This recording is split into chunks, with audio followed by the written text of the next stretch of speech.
Okay, we're going. Okay. Okay. Somebody is here in the background. Good Yes, evening, everybody. Chris, I'm on the computer with a Zoom meeting right now, so. Okay, tomorrow's okay though? Tomorrow's fine.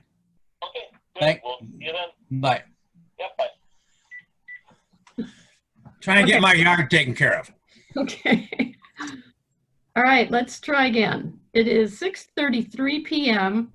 This is a regularly scheduled meeting of the Marquette Township Board. Today is Tuesday, June 16th, 2020. Randy, do you want to put the flag up? I will do that. 1 second here, hold on. Okay, I pledge allegiance Please, to the flag. Flag of the United States of America and to the republic for which it stands, One one nation, nation, under God, indivisible, with liberty and justice for all. Thank you. Okay, we'll regroup here. Make sure everybody. There's Miss Sarah. Welcome. We just did the pledge. We're just getting going. Randy, yes. when you put the flag on, I lost everything. Oh, like we can see us still, Dan. Can you hear us? I can hear you. We can hear you too. We can hear you. Okay. All Should right. come back. It should come back, so. All right. Why don't you try roll call, Randy, please? Okay, roll call will be Trustee Everson. I'm here, I think. You're here, we can hear you. Trustee Wiegand, Here. Trustee Marks, present. Trustee LaRue, Here. Treasurer Johnson, Here. Clerk Rattari is here, and Supervisor Durant. Here. Staff present is Manager Gerard, our Attorney Roger Zappa, Fire Chief Dan Shanahan, Superintendent of Public Works / new manager John Kangas, Yeah. Jason McCarthy, our Township Planner, Dulcie Ranta, our Assessor, and Michael Springer, Committee Member, Planning, Recreation, and Roads is here. Well done. That's a handful. Did you get any public comment, any emails, Randy? I will look.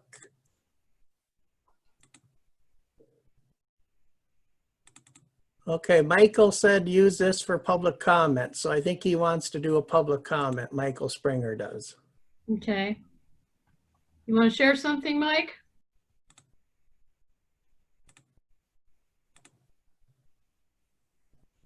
Or maybe he wants to do it second public comment, but he did send something he said to use for public. Oh, he's coming now. I see he unmuted himself.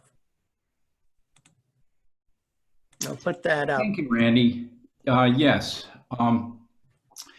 Thanks for putting that up. We just received this today from Michigan State University, and we have a climate and health adaptation task force here in the township.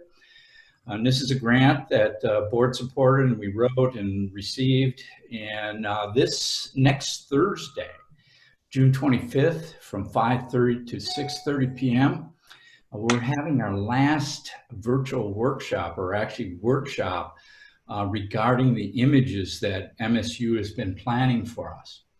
Now, this is not just an important document to residents and future users of the corridor, but it's also very important to our Downtown Development Authority and also our business association. So it'd be great if we could have board members attend this, have your last say into what our community should look like along US 41.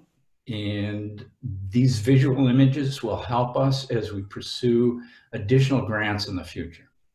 So thank you. Thanks, Mike. We did just get that like 2 hours ago or something. So I'm glad that came in very timely. The public hopefully can participate too. Okay, any other board member comment? Or I'm sorry, public comment?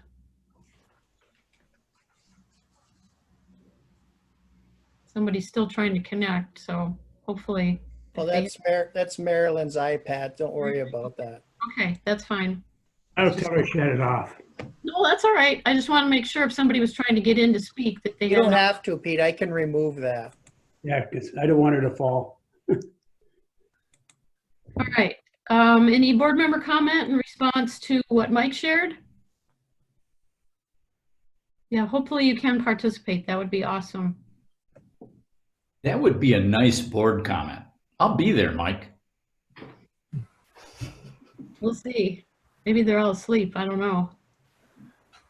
All right. Tonight's consent agenda is consistent of approval of regular meeting minutes of June 2nd, 2020, and special meeting minutes of June 4th.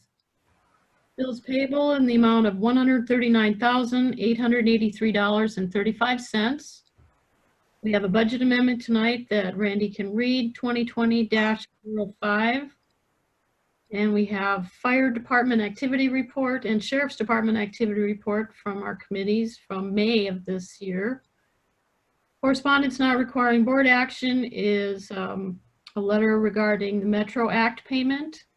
We got a couple checks tonight, and correspondence from the Michigan Township PAR plan. That's the second check.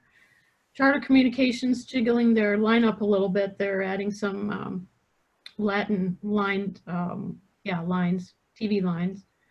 And the Semco Energy Gas Company case U-2710. They want to check on their rate structure. Financial statements is May of 2020. So we just need a motion and a support. Vote to approve the consent agenda as presented. I'll support that. Clerk Rattari will. Okay. And the budget amendment, let me switch to it. The budget amendment is 2020-5, and the highlight of that is authorization is requested to reclassify expenditures within the wastewater and water funds. Emergency snow removal was done on the Public Works facility in March 2019, and the contractor didn't send an invoice until recently. Since the 2019 accounting has been completed, it will be a 2020 expenditure. Also requested is funding for the wrap and graphics of the new ambulance by Signs Unlimited, as well as transfer the radio equipment. And you can see the changes here in the budget. So Concur.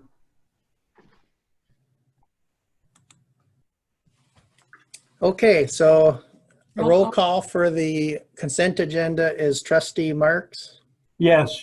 Clerk Rattari is yes, Trustee Wiegand, Yes. Trustee Everson, Yes. Trustee LaRue, Yes, Treasurer Johnson, Yes. and Supervisor Durant. Yes. Motion carries 7-0. Okay, thank you.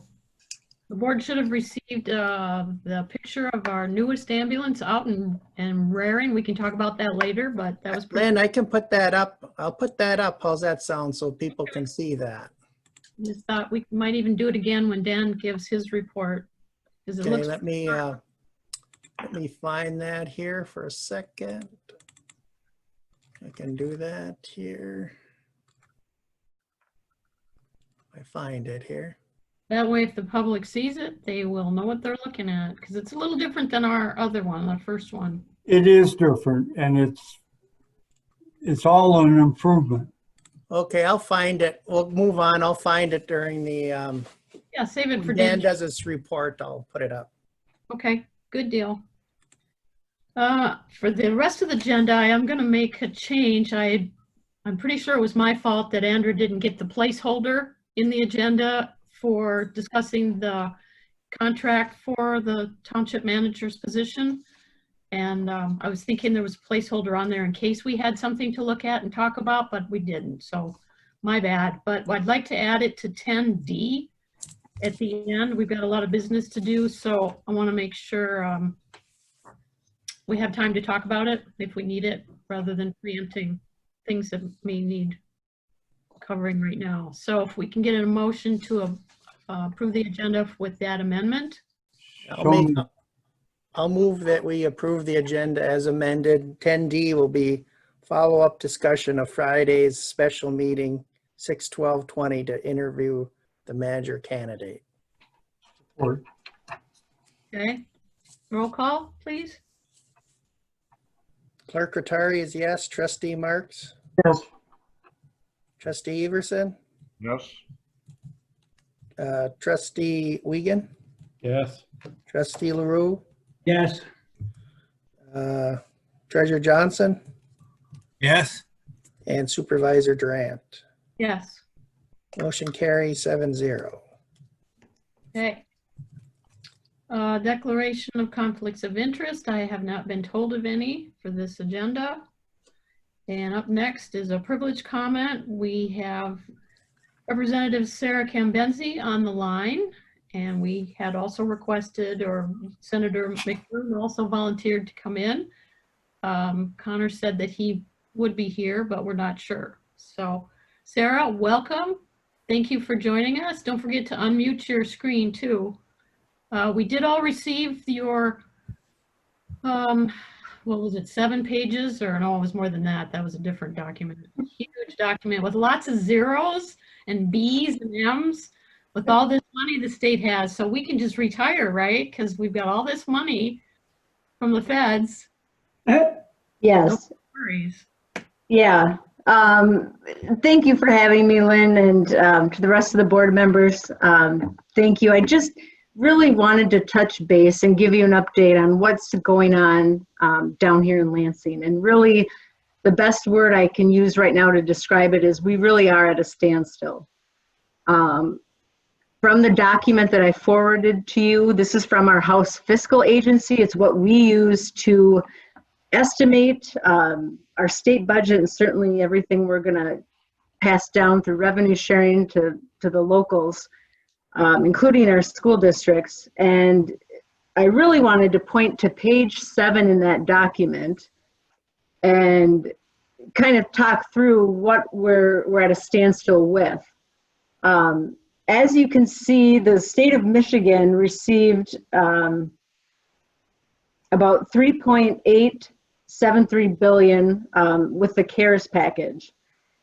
And of that amount, we are required to spend about 0.8 billion on any county or city with a certain population.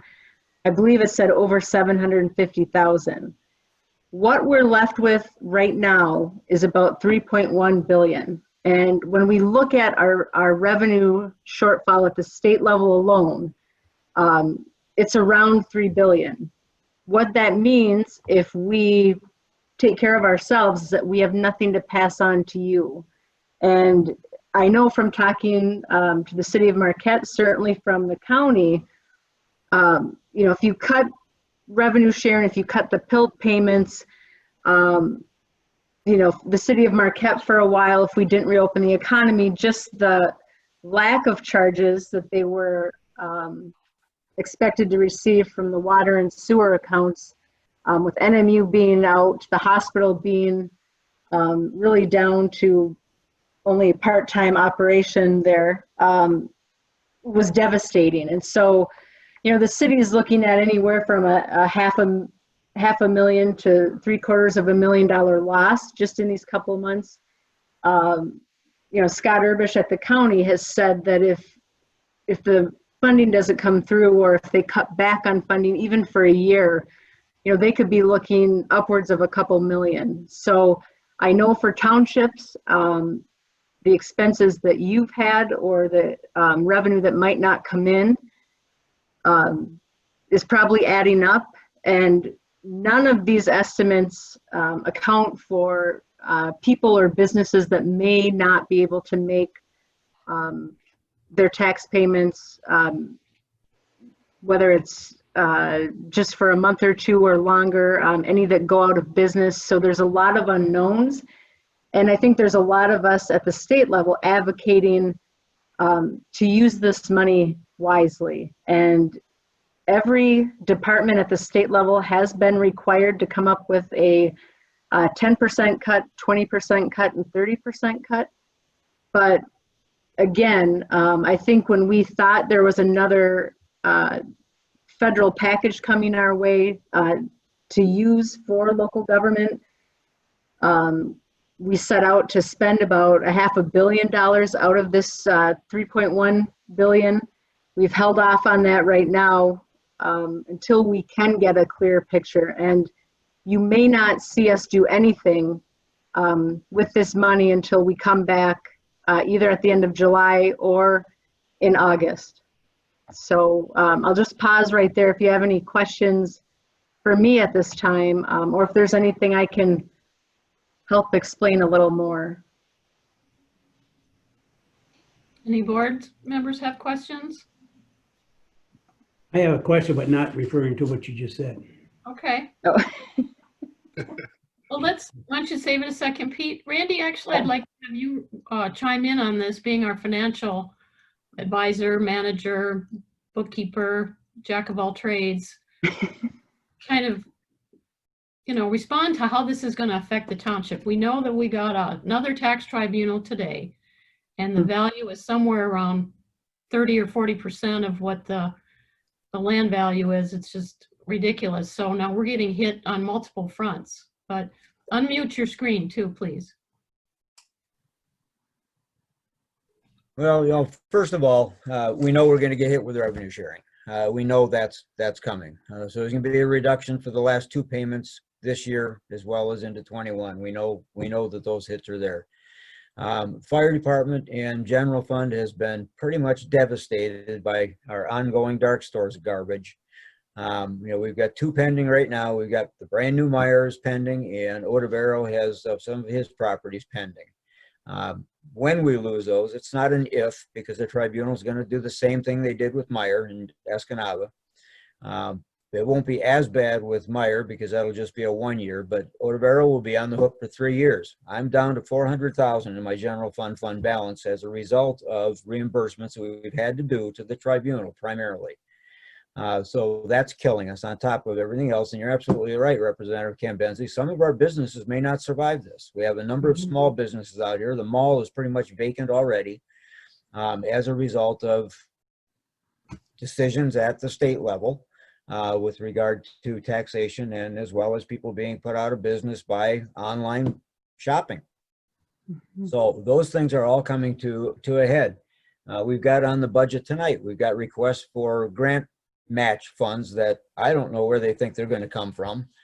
I'm going to have to cut about $35,000 out of this year's budget. I'm projecting $44,000 next year just in revenue sharing cuts. We don't have a clue yet what's going to happen with taxation, and Assessor Ranta can speak to this as well, but we should be okay there. Who's going to get hurt with that is the county. Yeah. People don't pay their tax bills, the county pays it. And then they have to try and recover it. So it does not bode well for us as well. Even though we have new development coming in, it's going to be at a fraction of what it takes us to service it. Dulcie, did you want to chime in on anything? Sure. I just found out too that Kohl's is filed a tribunal. Oh, good. Now there's 3. Yeah, so Kohl's just, and they're looking for a huge reduction in their value. So it's just real frustrating. I get that they don't agree with the system and how we had to come up with the valuation, but until our Michigan Tax Tribunal changes their philosophy on how this needs to be done, it's real embarrassing when we don't get the support that we need as assessors when we're required to use the State Tax Commission's assessor's manual. Yep. And we get down there and we're not treated like experts and get told, oh no, we're going to use a different form of valuation. I get if somebody's, and I said this on the last meeting too, and I apologize, I'm going to repeat it. But if you are a resident and your house burns down on January 1st, you're still paying your full taxes for that tax year because it's based on the value as of December 31st. Why are we changing property tax administration for big business when they are still operating? They have not had 1 day of closure. They were there as of December 31st. You know how hard that is to look at the taxpayers that are the voters of our township and say, yeah, but the rules are different for big bucks. I get really frustrated because when we sit at our meetings during the pre-planning and the development of the new construction for these major developments, they sit right in these meetings because all the department heads participate. Here's what the water and sewer fees are going to be. Here's what your connection fees are. Here's what our plan review costs are going to be. And it comes down to then they look at me and the assessing staff and say, oh, but we don't worry about taxes because that's just such a minor cost to our overall for this development. And it's not even a couple months later, they're in looking for this reduction of taxes based on a misapplication of these of the law, in my opinion. And so here we are now looking at having to cut services to our residents and to anybody that has already invested in our community, and having to explain to them, well, we're going to have to cut this out of the budget now because of the reduction in taxes. Oh, since these decisions have went through, we have lost a compounded amount in our taxable value. It's upwards of 21+ million in taxable value since these decisions started. Now, we have went out and bonded and went to the voters and got millage approval from our voters to pass millage on that. We have bonded, for example, our road project and some other projects. Now we're operating with $21 million less in taxable value. So to give everybody a real quick idea of why I get so passionate and why I get extremely frustrated at this from all levels, if we were to figure out for just our road project, that's $31,000 a year that we're shorted off of our millage just for the roads every year, and then add the cost of inflation on it. So it's not $31,000 for just 1 year. It's $31,000 for 2017. Add the rate of inflation. 31 plus for 2018. It's a snowball effect and it gets extremely frustrating. Sorry, guys. Well, the same thing is true with the fire department. We have a flat special assessment at the fire department, and they are obligated to respond to these big box stores that are paying a fraction of what they should be paying, but getting the full service. And and that's just pushing the cost back on the residents. That's all it's doing. You've got the big profit folks, and they're all declaring profits. In fact, their particular stores were the most profitable in the region here in Marquette, yet they're paying a fraction of the taxes. And the whole thing is ludicrous. And when you try to explain that to residents, they're rightfully concerned about it, talking about boycotts and all kinds of things. Well, Representative Cambenzi, you've heard from them. The Right. shop local folks and all of that. Well, you can't shop local if there's nothing here. Right. So, I think, Representative Lefebvre and Senator McBroom have the bills that basically would eliminate this practice in Michigan. And of course, the chamber, the Michigan Chamber won't let them move those to a committee. of course. We are going to try and unhitch commercial property from the Headley. It's a bigger lift up front. It's another way to skin the cat, but basically to get it out from the rollbacks and certainly the precedent they've set with these cases, and have it stand on its own. And that legislation is being drafted right now. It's going to be a bigger lift again to get it out there, but something's got to give. Because just like I explained, I've sat on both sides. I've sat at local government, now at the state.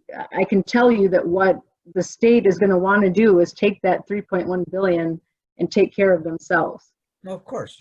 And so without giving you the tools to do anything else, you have very little places you can go to get any more revenue. And I agree. I think the taxpayers have had it. They don't want to foot the bill for everything, but on the other hand, there's organizations down here that also want to put commercial property in the same realm with the PPT and completely phase that out. So, I mean, it's a scary time when you have people legislating that don't come from local government because they have no idea how this affects you. They have no idea what keeping this legislation from moving forward or looking at other ways to help you, what it does to your budgets. And at some point, I don't know what's going to happen unless we have protests down here where local officials have just said, darn it, you're going to listen to us because we can't survive. We can't provide adequate services.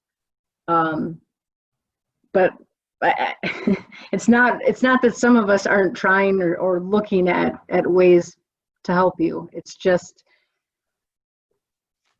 until we can get others to get out of the way or to be more assertive and push it and stand up to the Michigan Chamber, it's dead in the water. So. But everybody that's been elected is supposed to work for the people. They shouldn't worry about business, big or small. They need to work for the people that are paying them. Not that the businesses aren't contributing, but they have to be valued the same way as everybody else. Dulcie's explanation of the 31st is perfect. Well, why have a tax code if we're not going to follow it? I mean, it's just. Yeah. Well, and that's been our argument right along. If we are going to be required to apply the tax code as it's written, then why is the tribunal being allowed to not follow the tax code? Right. An appointed agency. Why are they being allowed to continue to do that? If they want to rewrite the tax code, that's one thing, or how it's processed. But to just ignore it just doesn't make any sense. And the trickle down, I mean, when Dennis Lemonson came to us and told us what was going on, none of us believed it. Yeah. And that's going to cripple the tax code in the whole state. Absolutely. Us or and now we're almost 7 years downstream when all of our neighboring states have neutralized it in months. Yeah. What are they doing differently, Sarah? What are they doing in their legislation that made it happen so quickly that we can't get any foothold? I mean, I think a lot of them looked at Michigan and said, we can't do that. So written something then that has to find out what it is, put it in ours. Yeah, well, and those honestly are the bills that, Senator McBroom and Representative LaFave have. They came from Dave Maturin, who served with us, last year, and he was a tax whiz. And he just said, we could end this today if you pass my legislation that basically doesn't allow for this practice going forward. However, it was very difficult, even with those bills, to regain everything you've lost simply because of the Headley. That's why we're looking at this now and saying, you know what, we're just going to unhitch it completely from the current tax code, make it stand on its own so that it stops. But again, that's anytime you touch the tax code and certainly the Headley, now it's a constitutional amendment. It's a lot harder. But if anything, I think what it should say is you choose one or the other. I mean, we're either going to, continue to make you guys suffer this way, or we're going to choose a new path in how we value this property. But until most people get hit over the head hard enough down here, I don't think they understand. And I don't think, with all these other hot button item issues, people aren't voting on how they screw their local community over. They're voting on, do I like guns or not, or do I like other things or not? And it's unfortunate, but I think it's going to get to a point where it just blows up. And with Treasury already agreeing to pay for part of the Escanaba versus Menards case, I think it's coming. I think it's coming where the state is finally going to say, we're losing too much. We can't do it anymore. So I don't know when that time frame is, but I can tell you that a lot of us will keep pushing, and we'll see what happens this year. It is an election year, and I just think that hammering on people to get out of the way or to get on board hopefully will make a difference. Was there anything we can do? You know, MML, MAC, MTA, they preach this all day long down here, but really it's the education piece to the locals that, you know, if you don't get upset about this, and if you don't start to hold our elected officials accountable on this stuff, here's what we're facing. And basically, either you cut the services or you raise taxes. No one wants either. But somehow, and Randy, I think you pointed this out, most people that get their tax bills don't see that breakdown when someone files a tribunal and just how much is taken away from each of those services and those funds that you guys have. And, you know, how much do you spend on education, or how do you properly educate people? Or if you boycott, you know, now you have people that might work there, and it's just, Sure. It's a mess. We need to clean it up. I mean, it's our job to clean it up down here. Well, we did decide to do one page in tax bills that are going to go out. Dulcie made that recommendation. We're trying to figure out what to put on there, and we had figured tax tribunal numbers would be good. So we'll try to get the more specific ones, not the general ones, but the ones that the residents are going to be looking at. And like my daughter pointed out 3 or 4 or 5 years ago, Mom, I don't see my real taxes because they go, it's in escrow. Yeah. Right. So many people don't know what. Hey, what's Lynn, I just did the math real quick on that 21 million in taxable value loss since the big box decisions. That's 103,000 a year out of our general fund. Yeah. And then it compounds every year with the rate of inflation.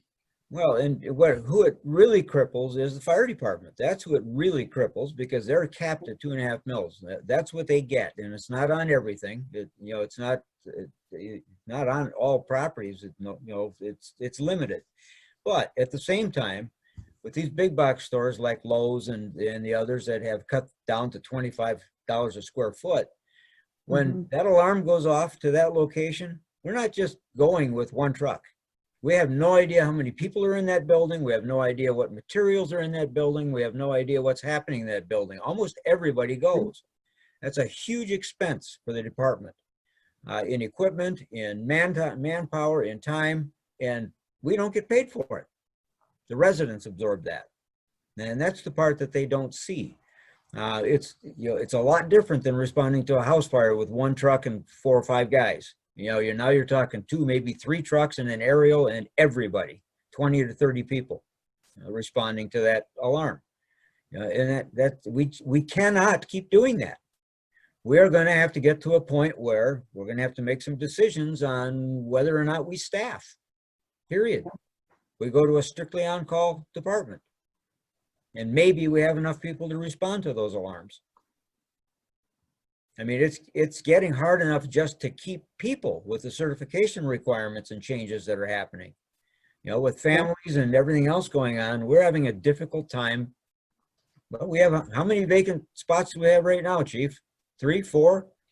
Yeah, we have 4 right now, currently. That we cannot get people to even apply for because of the requirements, the training requirements and the obligations that they have to make as paid on-call firefighters.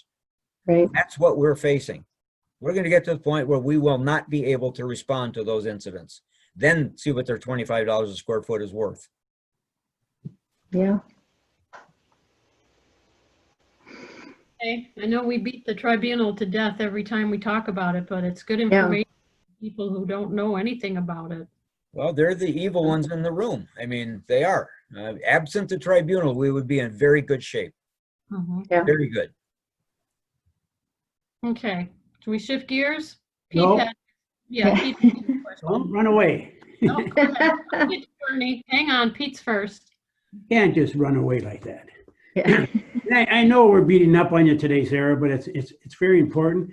The residents I've talked to, and we have a lot of older residents in our community, Marquette Township, but they're paying for roads that don't even belong to them. They're county roads. They're not our roads. We're fixing them up. They want to know do they get credit on their taxes for the millage you're paying for roads? Do they get credit? They're not getting the, I don't expect an answer. They're saying, we don't get the extra $600 like a lot of people that pay for it. We're on fixed incomes. We're Yeah. paying for highway lighting. When we have the big, beautiful roundabouts and the townships are paying for it. The Yeah. residents are paying for it. And it's just not fair. I mean, there are a lot said more, better than I could put it, but I don't know what it's going to take. Do we have to start marching or something? That's, I don't think we have to do that, but do we stop paying our taxes? Do we have to say, well, the whole UP and Marquette Township's not worth what the taxes are to get someone's attention? I don't know, but something's got to break pretty soon because the people are disgusted. They're taking, Yeah. because they're very proud of their township and they like what they see. They like the recreation and that, but they're footing the bill and we're just getting, trying to find a nice word to say. Yeah. Well, I know every township I talk to, especially Forsyth, which I think is one of the largest ones in the state of Michigan. I mean, they're at the same frustration level with their residents, their roads. I was part of a bill package this year, and we sent it out. I think I was the only Democrat on it with the Republicans that said we have to look at start to put everything we pay at the pump to go to roads. That's one aspect of it. One thing I think that would help. And, the question comes in, how do you backfill that education money? Because that's about, 500 to 600 million a year that you'd be pulling out of that. But that 600 million would, go back to local roads where we know we need to spend most of the money. I don't think there's enough time to really have that in-depth conversation before the end of the year. But it is something that, whether you like term limits or not, since we put them in Michigan, we have pieced together how we fund things to the point where it makes no sense. And roads are one of them. So if you ask me, I think we need to look at putting everything we pay at the pump to go to our roads. But certainly right now, with the way the formula is written, local roads are what you guys need the money. The other struggle we have is that, again, whether you agree with term limits or not, MDOT is huge, and there's a lot of money that they get to keep, that they get a say in how it's spent. And, we're continuously trying to kind of hammer down on that and, get them to at least look at, how they contract, if they couldn't contract more with the counties to do some of this work so that more of their budget could go towards, the actual repaving rather than, paying their workers. That conversation's going on. But it's really difficult to untangle all of this stuff. And at some point, we just have to start doing it with schools, with roads, and even with revenue sharing. It's almost like we need to blow up the whole budget and start over again, because that's what we've had is a Band-Aid here and, earmarking new tax revenue there. And it's very hard for people to keep track of, very hard for people to trust us. And then you get your township residents that, feel like they shouldn't be paying that bill. And the county used to have enough money to cover that, and we don't anymore. And for right now, the conversations dead on redoing the Act 51 formula, but I can tell you that Southeast Michigan, if we don't come up with more road funding, they think our roads are absolutely perfect up here. And that's no joke. You have state representatives and senators from Macomb County that want to keep all of their tax revenue in their county. And several of us have said, well, I hope you never leave the county because we'll make sure you head right back there if you come up and try and drive on our roads.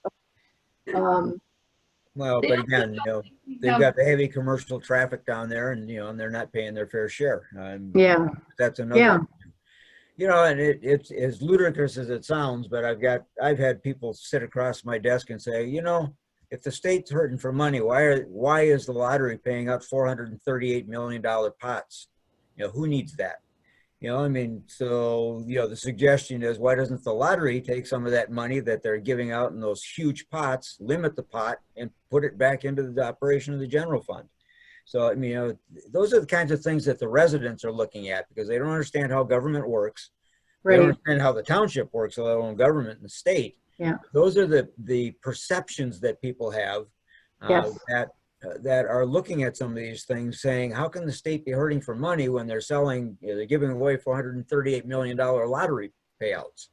Yeah. And those are multi-state lottery games, like the Powerballs and those big ones. So that's. Yeah. But even Lotto 47, which is Michigan, is, 200 million. Those are big dollars. Those are big amounts. And folks look at that and they ask me, they say, well, how come we have to pay, and we're capped at 5 mils.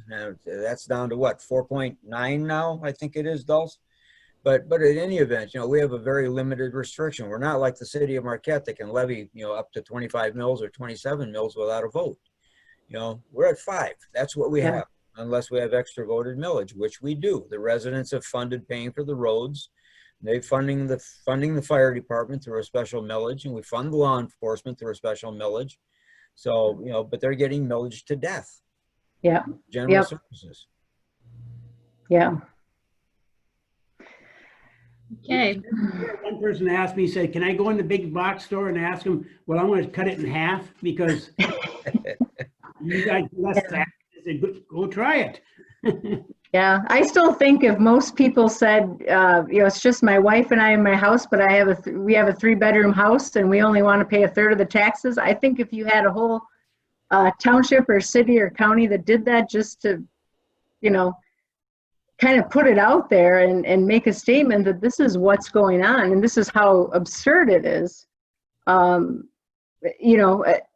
is it going to take? If legislators can't, find it within themselves to step up to the plate and say no to most of these large box stores that don't even reside and have headquarters in Michigan, then, we got to blow it up and try a different way. And again, we'll see if we can unhitch it from the Headley and the current tax code, because otherwise that's the only other card I foresee us being able to use right now.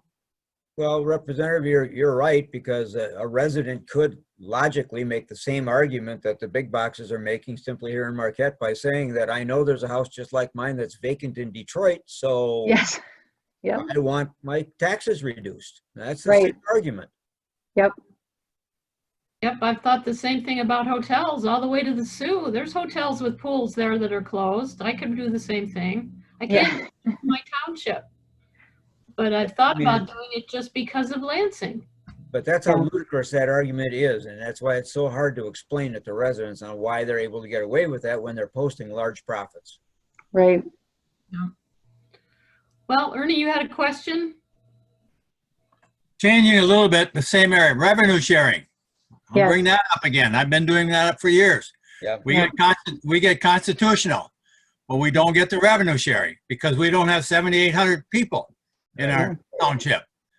And there's only a few municipalities in the township that get it. Yet we're all paying the same taxes. Everything is. And I'm very upset with that. I have been for years, and you've probably heard me about this. Yes. And yet I don't see nothing moving down there. They could care less about, because we don't have enough votes to do anything in that. So I'm just yeah. bringing it up again because I don't like it in that. Well, the elephant in the room is the state chamber, and it's unfortunate that they have built up such a political power base that even the state government can't address it. Well, what does that say, hey? Yeah. Dave, you had your hand up? To me, it's discrimination. It's discriminating against us as individuals in a smaller township and that. And we don't have enough people, so we're being discriminated against. And I don't know where that can go at that point in time. Maybe we start our own movement, Townships Matter. Yeah. Start protesting in Lansing. Syracuse. Representative Cambenzi told us to do this. You know? Yeah. Yeah. Start that rumor. How do you like us now, Sarah? Yeah. So Okay. unfortunately, it's the same everywhere, and that's. I know it. We know it is. We Yeah. know you're battling for it. It's just frustrating. You know, we've been dealing with it now for 7 years almost, and Yep. it just doesn't seem like anybody's listening. Yeah. We know Sarah is because she has to. Yeah, absolutely. You Well, got and, that little square. you know, I came from local government. Believe me, it's hard. It's hard when you have people down here that really don't want to listen, or they don't understand even how their local units of government they represent are funded. It's a big problem. And again, it's, I don't want to stay in an elected position for a career, but this is the effect of term limits, and people looking out for themselves or looking for what they're going to do next. And to do these heavy lifts, whether it's the dark stores and the tax tribunal, whether it's revenue sharing, road funding, or our schools, takes a considerable amount of time and energy and relationship building. And with 40 to 50 new people coming in and out of state offices every 2 years, it's really hard. It's been really hard to tackle these issues. I'm surprised we were able to even move the mark a little bit with car insurance.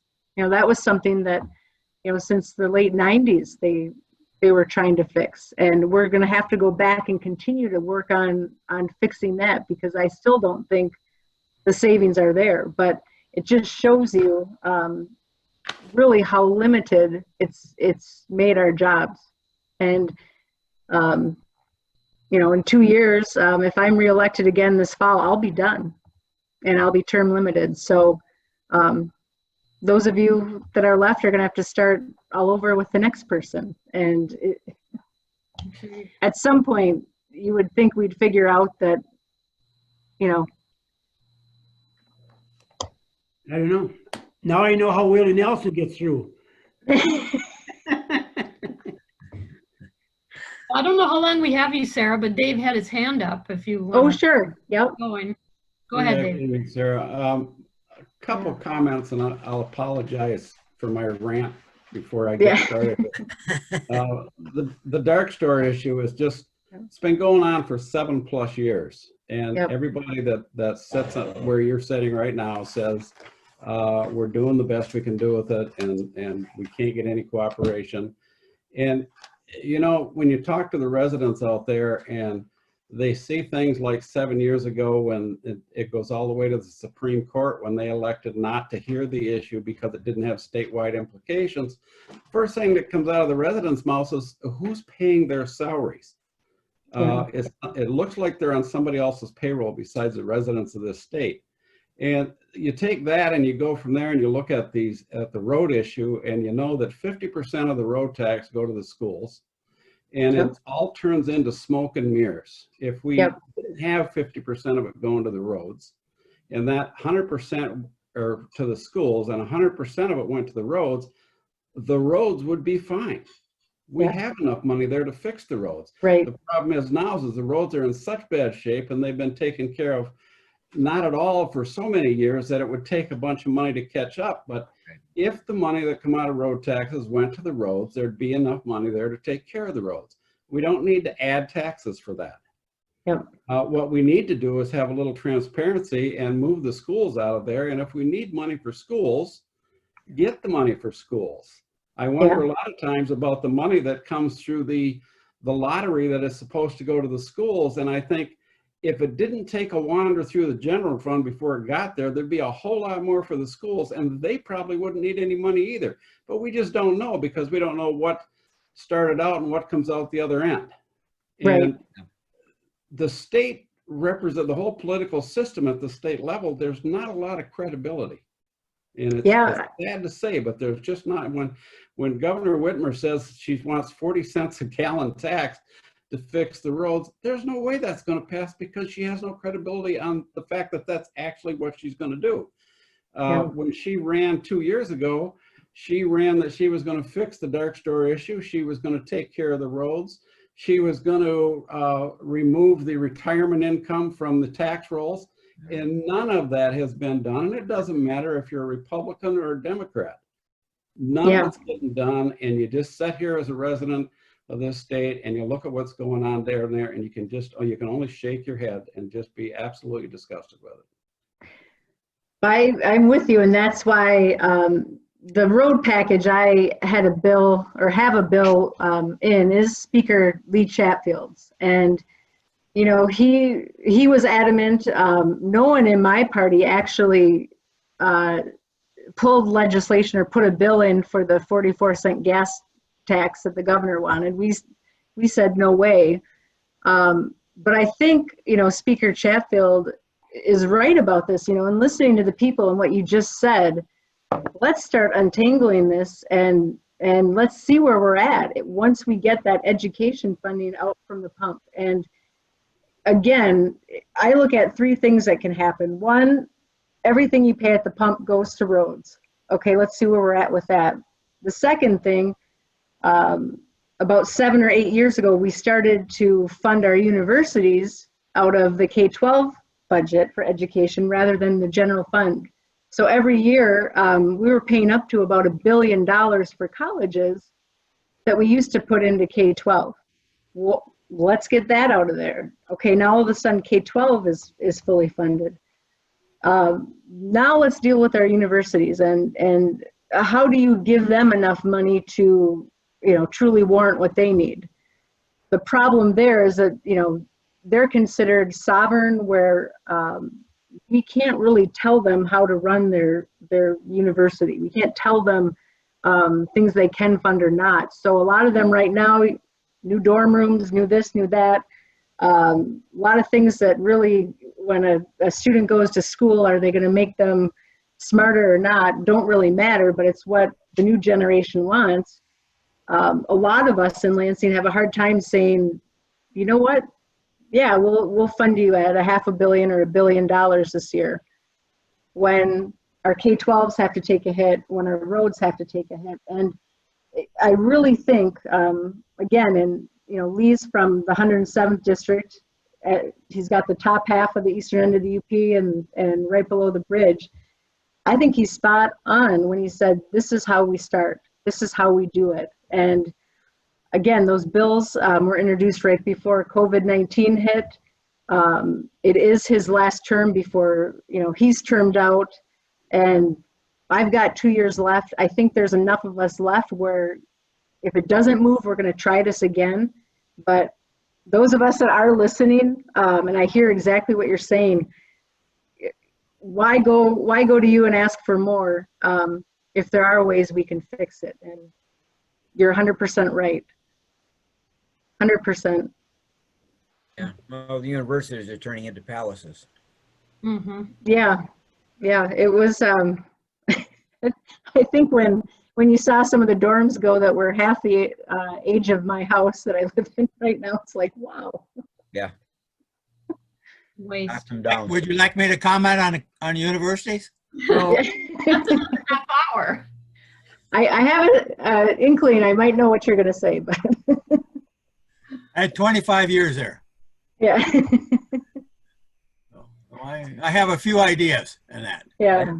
I had 20 years there on the other side as a student. So 5 kids, me, you know. That's right. Yeah. Sarah, who's not helping? Who's not working with you? You're saying you can't get support. Who are the ones, or what cities and townships, who aren't supporting you? No, I think the locals definitely, you guys are on the same page. Where it gets difficult is the stronghold that, you know, some groups like the Michigan Chamber can put on elected officials to not bring up legislation, not move legislation. I mentioned Dave Maturin, you know, his party and certain players in some of these organizations found people in the same party to run against him because he was introducing legislation like the dark store legislation. And again, it's politics is a weird, you know, it's weird company. It's probably no different than the environmental groups that go out and knock doors against me because I support the tunnel. And both sides have it, but in this case, really, we have to do something because I know from sitting in your seats that this cannot go on much longer. Well, if there's anything we can do, or letters, or have somebody up and come and talk to us, or if we need to send somebody somewhere, tell us. I think, you know, two things. I think the education that you're going to put out in the billing is a great idea. But also when I get the draft back of this legislation, you know, if you could look at it and just, you know, just make sure that it's not going to limit or hinder you in any other way, and that, again, you know, I'm just looking at an alternative way to outright doing away with it, a way to get around it, and certainly if it would work for you. And so far, I think it will. It's going to be a heavy lift to get it out from underneath the Headley. Okay. Well, I don't want to keep you, and we've beaten a lot of subjects here, mostly the tribunal, but it's all and it all goes back to the president. So that's even a bigger issue than revenue sharing. I mean, that's a huge issue. Dulcie, right? It's $100,000 a year out of my general fund. Yeah. You know, I think the one thing that has made it hard to make our case, and I blame State Treasury just as much, is that it's really hard to get a handle on what the exact loss is from the tribunal versus someone who just has a tax dispute or you know, wants to argue. Well, Dulcie told you ours, you know, our Right. compounded, but if you talk about Marquette County's compounded, it's over $59 million since it started. Compounded that we collect, just that we collect, that would have gone to the county. Wow. Yep. May I add too, is you got to realize too, across the entire state, most of your big boxes are located in townships. Correct. Yes. So when you're starting to look at, there's 1,200 townships plus townships in the state, and not everybody's been blessed with the budget that we had at the time to have fought the tribunal for the Lowe's and Home Depot with Brighting to the level that we did. Everybody else was kind of sitting back watching, seeing what happened, and they're stipulating to this. Yeah. So in order for you'd have to reach out and do a survey of every single township and say, how much has this impacted you, being that you didn't see it through to the end because you've seen how bad a couple of townships got beat up. And then with them stipulating, I know we were trying to get a survey out there with the Michigan Assessors Association to try to get a feel for exactly how much we're talking. But I can tell you, you end up with a little community where they only have that one big commercial property. Right. They don't have the resources to even bring it that far, and they're going to stipulate just to try to save any revenue base that they can. Yeah. That's how this passed. I mean, they had 100 cases before it even got to the big one. All small, all small townships. Yeah, you bring that to a court. Wow, here's the precedent. Yeah. Done deal. All right, well, we do have a meeting to go through. Okay. Talk about, but I can't thank you enough for coming in. And we did have Absolutely. community room set up before COVID hit. You and Senator McBroom were going to come, and that Yeah. would've been great, but we'll have to do it a different time.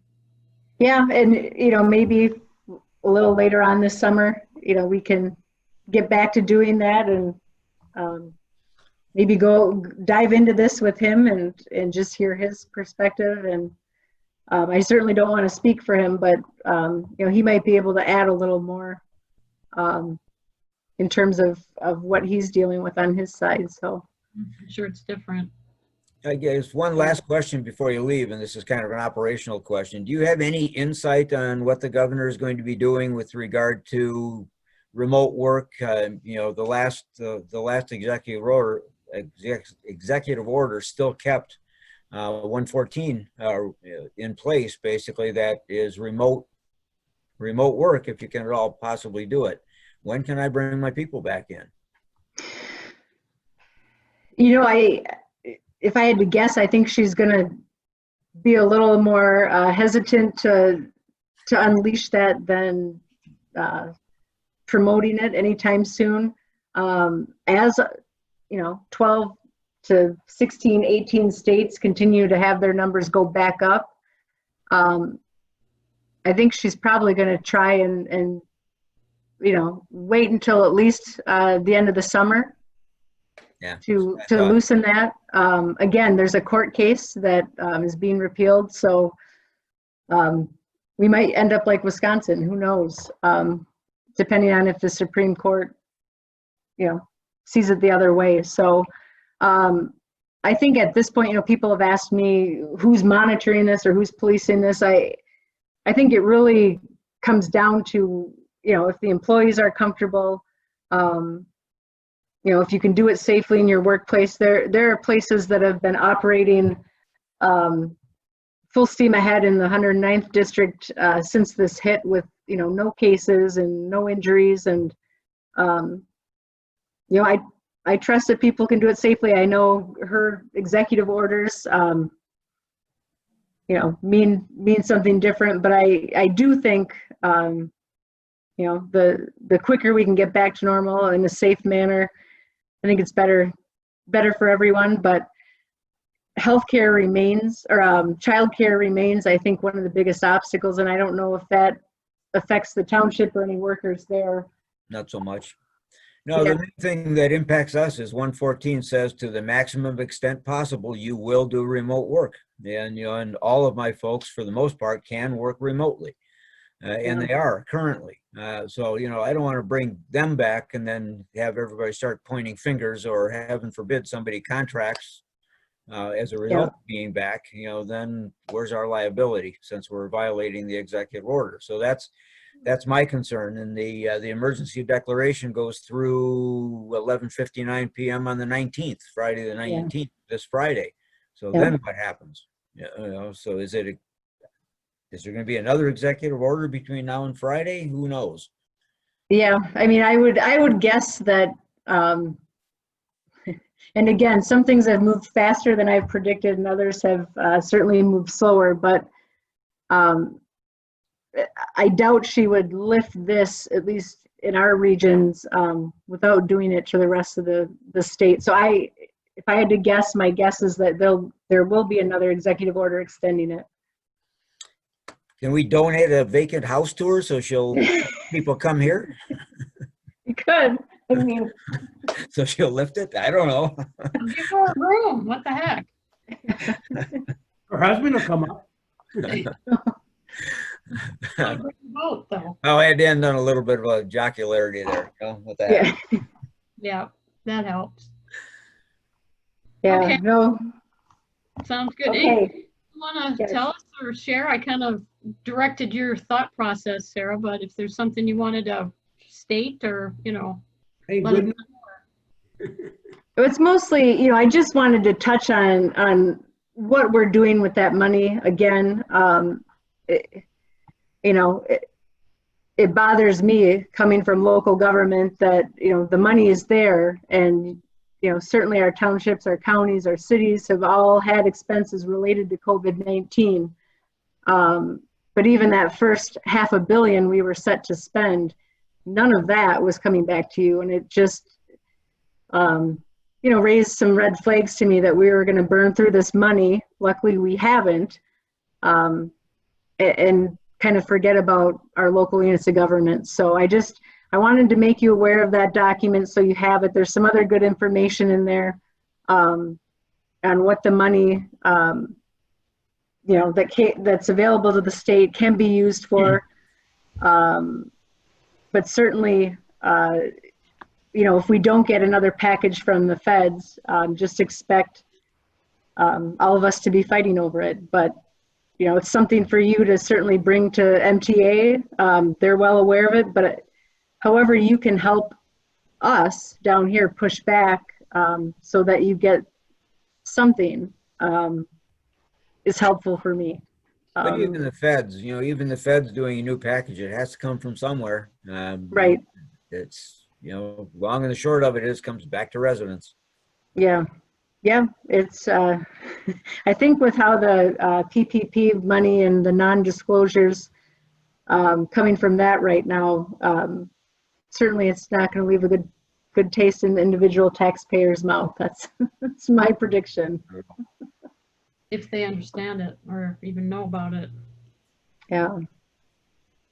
Okay. But I will keep you in the loop. Anything I know, and certainly any documents like that could be helpful, I'll pass along. Yeah, we'll look at that legislation too, send that off and see if we can help with that. At least another set of eyes. I should have it next Monday or Tuesday. So. Okay. Yes. Deal. Okay. All right. Thank you all. Thank you. Thanks. Appreciate it. Yep. All right. Well, that was very educational. Absolutely. Let's jump to fire department staff reports. Enlighten us, Dan. Maybe we can have the picture of the. Yeah, I'll put up, Lynn, the picture for Dan of the new ambulance here. I got it. So there it should come up right now. Super. Ta-da. Yeah, if you haven't seen it, it is a very nice looking ambulance. And we've received quite a few compliments from other agencies that we run into, like at the hospital or out and about. We're happy with it. We're proud with it. Not a lot going on in the last month. Our call volumes has picked up a little bit. We were down there, obviously, when COVID first started. We're up a little bit over 5% compared to last year, but when COVID first started, it was just quiet. Nobody was calling for anything. Nobody was out and about, which was a good thing, but it definitely has picked up since. We talked about our membership earlier. Manager Gerard asked, we've had 4 vacancies for quite some time now on the department. We are going to try and maybe put something in the water bill next month. I briefly talked with the manager about that. We do have possibly an interview next week coming up. Our calls, nothing really exciting last month. And the fire department has returned back to normal. We're 100%. All firefighters are responding. We're not holding back certain people on certain calls, but we're still holding to the CDC guidelines. Our EMS calls, our conference calls are way down too also, which is a good thing, I think. We get a lot of information. Does anybody have any questions on anything? Yeah, why don't you give them a quick update on the rescue we did yesterday in coordination with Coast Guard? That's what I was going to ask. Yep. Yeah. 1:15ish yesterday afternoon, we were dispatched out to, I think they said Harlow Lake. Hidden Lake, they said. On the They did? Okay, I think our page came across in between Harlow Lake and, what was it? Maybe they did say Hidden Lake or Hidden Beach. Yeah. But that's where it was, where it ended up being. And not knowing exactly what we had on the way there, we didn't call for extra resources. Once the first 2 got on scene and realized where this possibly was, we did request Marquette County Rescue 131 and Chocolate Township for manpower, because this was as if you've never been to Hidden Beach, it's very, very difficult to get to. It's pretty vertical. And they were down at the bottom. And, you know, if you've driven 550, whether the guardrail is there, well, that's where we parked, right there on the northbound lane of 550 on a curve in the lane. So we also asked PD to come and do some traffic for us. It's But north it's of about- Harlow Lake. Pardon me? North of Harlow Lake. Correct. Yep. I mean, beautiful spot. She was down how far? About what? She was down, 25 well, feet? yeah, she fell approximately 25 feet, but it was a 300, we had our 300-foot rope out, and the rope was completely extended. All the way to the bottom. All the way to the bottom. Yeah, and we still had, that was at the trail, so we probably had another 50 feet up to go. And at that point, thinking of the patient comfort and our our safety too, we thought, well, maybe if the Coast Guard's out, let's get their boat over there and see if they can assist us with transporting the patient. That seemed to take quite a bit of time and coordination. And it just so happened at the same time, the helicopter was training in Escanaba. And they said, maybe they could dispatch the helicopter up there. And we never got a confirmation on that as we were getting set up to do the rope rescue and bring her up vertically. All of a sudden we heard the helicopter coming, and it was pretty cool to watch. And she's going to be okay. It was an interesting call. Right, Dan? Dan was on the call also. Yeah, we had bird's eye view where we were, and it was something we've never seen before. No. Yeah, they did the hoist basket, lifted her up to the helicopter and flew her away. Ended up with head and leg injuries. It's a good, Lady from Montana. it's a good thing Lowe's didn't call and, you know, have a, or any of them. She is at home, by the way, already. Oh, okay. Somebody who knows somebody, and she's fine. So you must have done a good job. Yeah. It took a little while, obviously, but just the response, you know, to have 3 pieces of equipment up north of Harlow Lake took a while. I was a little concerned about a backup call coming in. yeah, the whole county was very busy yesterday. They were looking for us to assist another agency with some things, and we just couldn't do it yesterday. Any other questions for the chief? Anything else you're working on? You got the computers transferred over and everything, so that's good. Yeah, ambulance wise, we're in pretty good shape. It's under warranty though, but our newer radio that we just recently had transferred in there did die on us in the new ambulance, but it is at 100% under warranty. We're in the process of getting that replaced. I know budget season's coming up.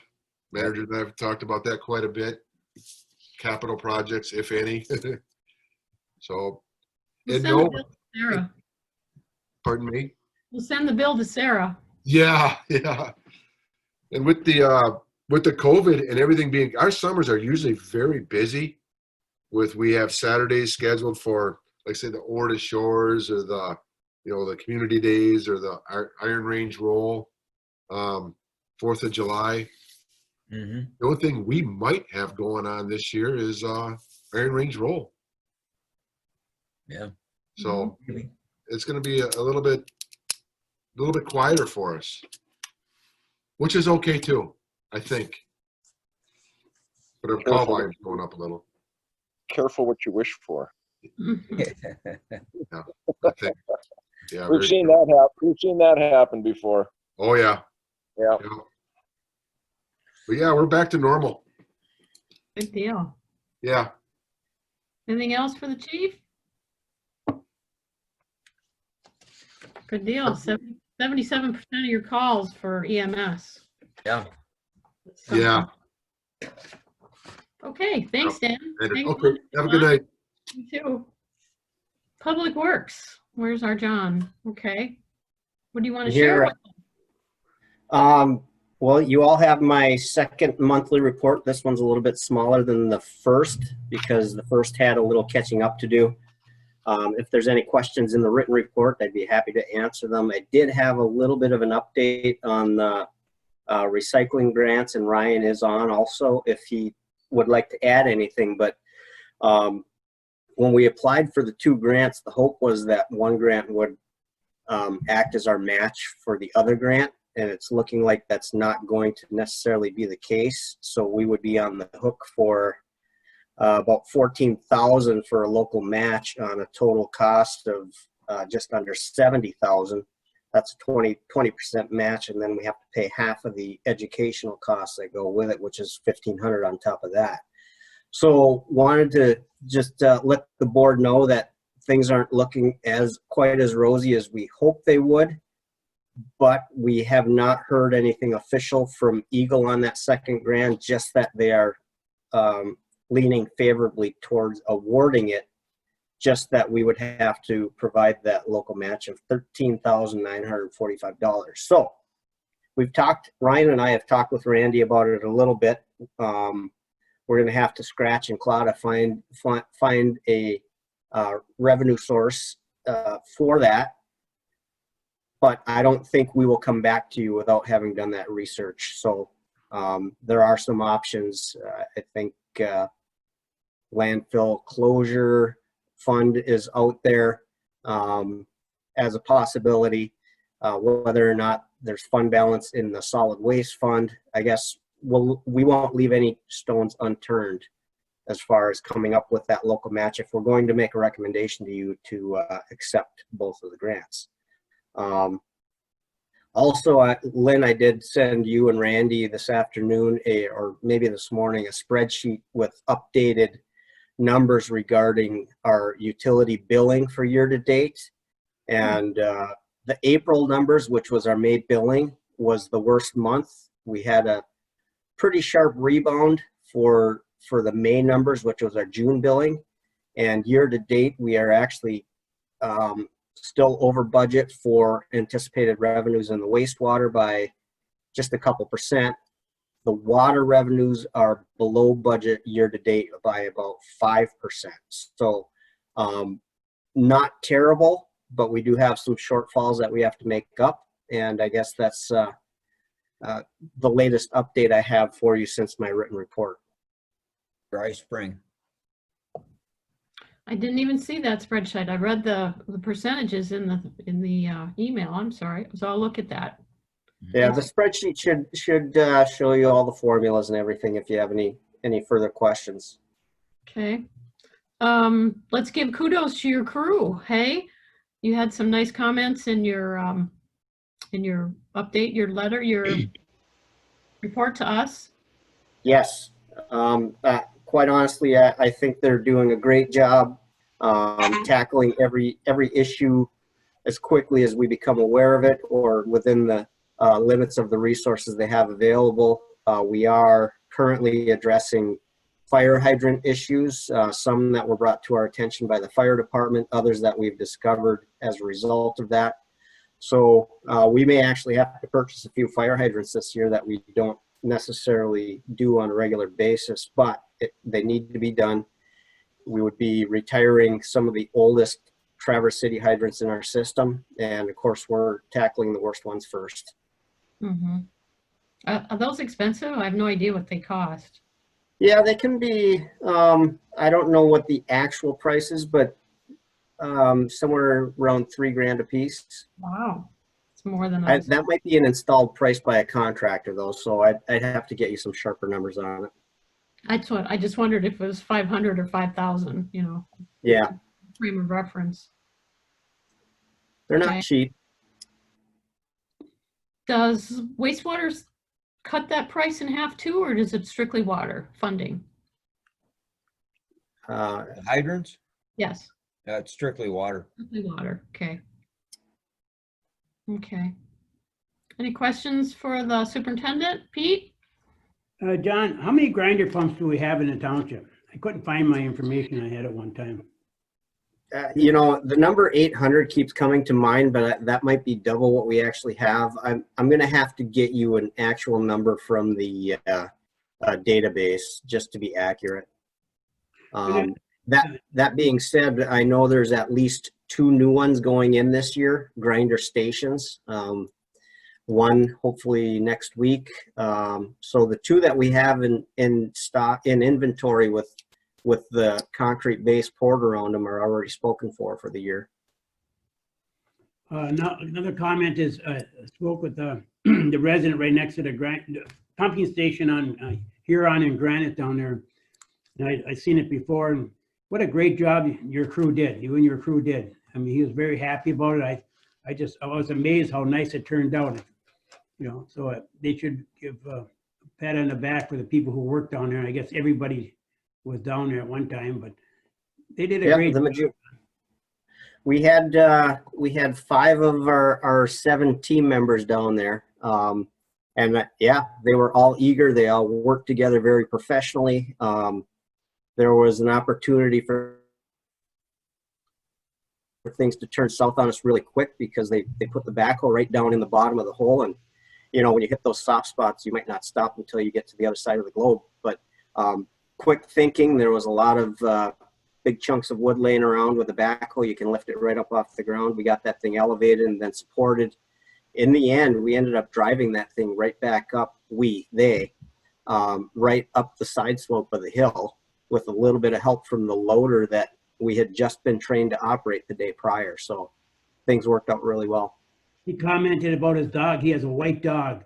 And he says the way it was the last couple of years, he lets his dog out in the backyard and comes back all full of mud because the water backs up to his door almost. So he is very happy about that. But he was very impressed with the job that we did. So thank you. Yeah, well, the good news there is we had grade to play with. We just had to get junk out of the way. It had been unmaintained for probably decades. Once we had the survey shot in the area, we knew we could make it work, and that's what we did. Well, it's just nice to hear somebody say how nice of a job they did, and it should be, at least they know that we appreciate that. So, and also to you. Thank you. Mhm. Anything else for John? Dave? Yeah, John, I think I asked this the last meeting with respect to the infrastructure replacement along Ontario Street when they do that road repair in 2021. Do you have any idea where our plans are for that? They actually have to get their initial plans into the state for the grade inspection, I believe sometime this week. So what we provided them was the manhole castings and valve vault castings along the route that we would like replaced with new style castings that would actually help preserve the road surface along with the top of the manhole with the adjusting rings. It's a self-leveling manhole casting, as well as I think 2 or 3 fire hydrants along that route because they are original fire hydrants. So as of right now, that's where we stand as a bare bones project for the township. Okay, so I guess when we did the first third of that, we had done the whole main replacement and all that, and we're not considering that for the next one? I think we probably should at least consider getting it to Fair Avenue because that's the next biggest east-west corridor, so to speak, that would provide us a way to loop the water main. And it's primarily for system resiliency, fire flows, that kind of thing. So at a minimum, that would probably be a really good place to start. The question becomes, is it a priority for the township to replace ductile iron pipe in the ground that's in good shape? So we've got one of those balancing acts to do. Yeah, I guess that's where my question was coming from is that you got at some point, you got to be able to make a plan on that and be able to consider it based on what you're actually planning on doing. I'm just wondering if you had made any decision. Well, I can tell you what Kirk's decision was, and that was that we needed to continue this. And I think if I had as much history on it, I could be maybe more assertive. The biggest issue right now is really having a true understanding of what the impacts to fire flows would be if we did continue the extension of that increased diameter. I did get as far as getting a proposal from Stantec to do the modeling on it. I need to dig that proposal back out and figure out if we want to try them, have them rerun the model quickly, which goes, it's actually pretty fast if you already have the system modeled. So the key is, does the price to do the modeling match the amount of work that needs to be done? Yeah, I guess just from my perspective, and I know we're going to talk about it again, but from my perspective, it doesn't make a lot of economic sense to replace mains just for the sake of upgrading to a new Eagle standard with pipes that are in the ground and are still good for another 35, 40 years. That's the challenge for sure. Those of you that know my history, I come from a city where any pipe that was ductile iron is pipe that we're not touching because it's already been replaced sometime in the last several decades, and it should last a really long time. There's usually something of much higher priority to be replaced. With Marquette Township system, we don't have cast iron in our system anymore. We only had two pieces originally that was on Fair Avenue and Grove Street, which have both been replaced now. So the priorities are a little bit different. I think this probably needs to be a much broader discussion of whether or not we really want to focus on increasing those outer loops for the fire flow resiliency. I look forward to the lively discussion. Sounds good. That's what I said last meeting. Remember, if you need us for a work session to help you get to a certain stage, even prior to budget, just let us know. That's what we're here to help. Pete? One more thing, John. Today I brought up to Randy, a resident asked me how they're going to fix that, is between Erie Street and Woodridge on Huron Street. The culvert on the bottom between Immaculate's and Ball's house is deteriorating, it's breaking down. It's the same situation we had on Fair Avenue, how it started, the blacktop. Are they compacting that good enough? I moved that to Ryan this afternoon. Ryan is following it up with Mark Davatala to go take a look at it.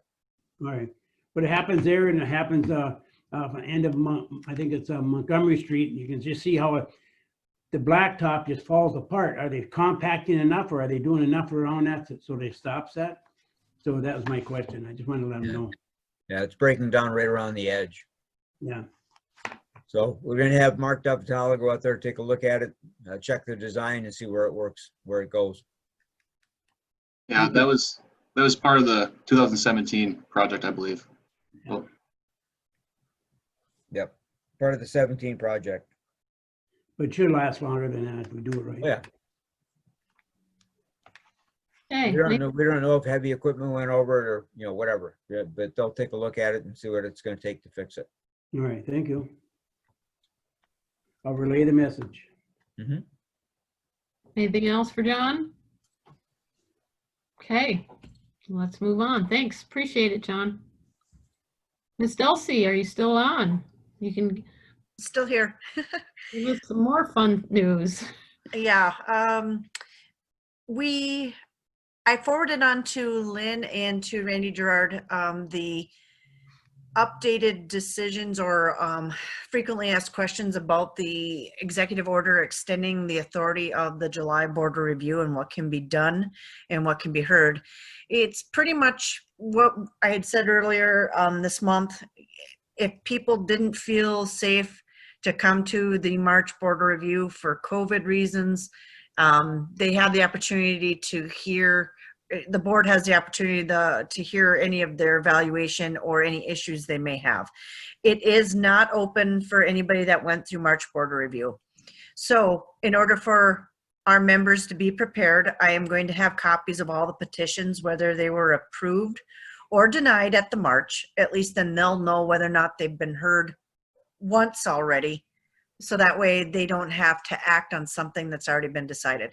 Because the reason why that's important is once a local board review makes a decision, there's different appeal rights and different process or steps that they need to pursue if they're still not happy with the outcome.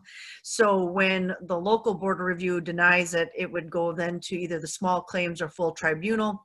If it's a property classification denial, it would go to the state tax commission. So we're not rehearing anything we've already heard. So we did get some clarification on that. The only thing that I would like to, sit down with Lynn at another time is just kind of establish if we're going to create any special hours. We're not required to, but we just need to discuss that procedurally. You and I at some point the next week or so. So when we put the notice on the door, we're advertising it for the appropriate time frame for how long we feel it would be. So I'll reach out to you sometime this next week and we'll get that all ironed out. That's all I have for that. As for the board review, that was the only new recent decision that had come out or in directives from the state. Also, what? For what Dulcie's referring to now is in your packet under item 10B. I made a copy of the document that you had provided, Dulcie, to Lynn and I put it in the packet under 10B. Okay, perfect. It's just for Randy and now with John for budgeting going forward. If something were to come out from the July board of review where it's a legitimate valuation that's new, first time being heard, that again, anything that's been approved could result in a reduction in tax revenues. So it was just something that we'll have to make sure that we're all communicating if anything were to come through that we weren't anticipating. I'm just trying to think.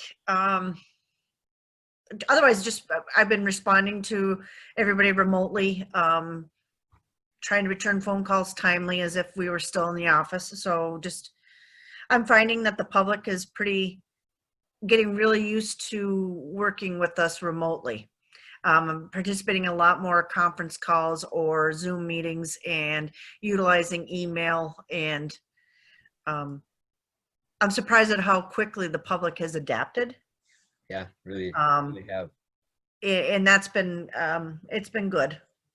Also, I have one thing to report for the audit. Our auditors have requested that and Ernie, this is for you as well, that we start to have Lois initial and acknowledge my reconciliation reports on the banking.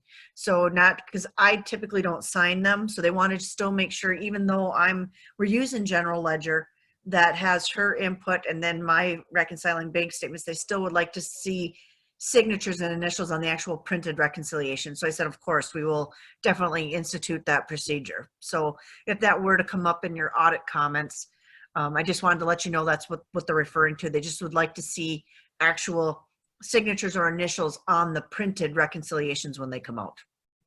And then Ernie, you had a question and provided some paperwork on my desk. That is for the qualified forest and for giving us the authorization in what to expect to collect for the next year, being that we collect the 2 mil service fee for properties enrolled in qualified forest. We collect that on the summer levy now instead of previously it was always on the winter. So they were giving us the paperwork so we know what to anticipate and what to collect. I knew that. I just had to get it to you on that. Yeah, no, I appreciate that.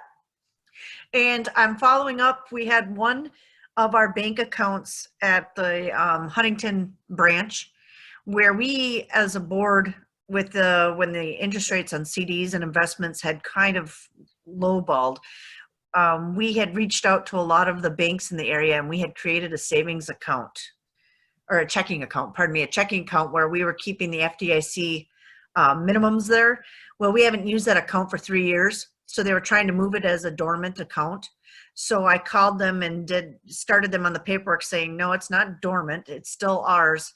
It's just, we have to once a year write a check out of it or do something to show that we are maintaining activity. So I'm just waiting for some follow-up paperwork there, but it sounded, we weren't going to have an issue. So. Can't you just put money into it and make it active though? You could, it's just when you get past a certain point, we're a little bit over our FDIC insurance, so we really don't want to keep putting deposits in there, because anything above the 250, we'd be just better to once a year at the end of the year, take whatever interest, because it's minimal interest. We'd be just best to say, all right, we're at the 250,500, take that 500 that'd be above the FDIC as a check, and then, you know, move it to keep the activity there. Yeah, make it active. Okay. Yeah. The common thing in banks, if you have an account that's not active. Mhm. The only good thing is they don't fee us to death there, so we're good. Dulce, there is a, I don't know if it's a Zoom or a phone call, and I don't even remember if it was MTA or who was on the board of review anyway, that I signed up for. I was gonna email it to you to see if it's worth my while to go through it, because sometimes you say, don't bother with this, it's not real, or, you know, so I'll get that to you.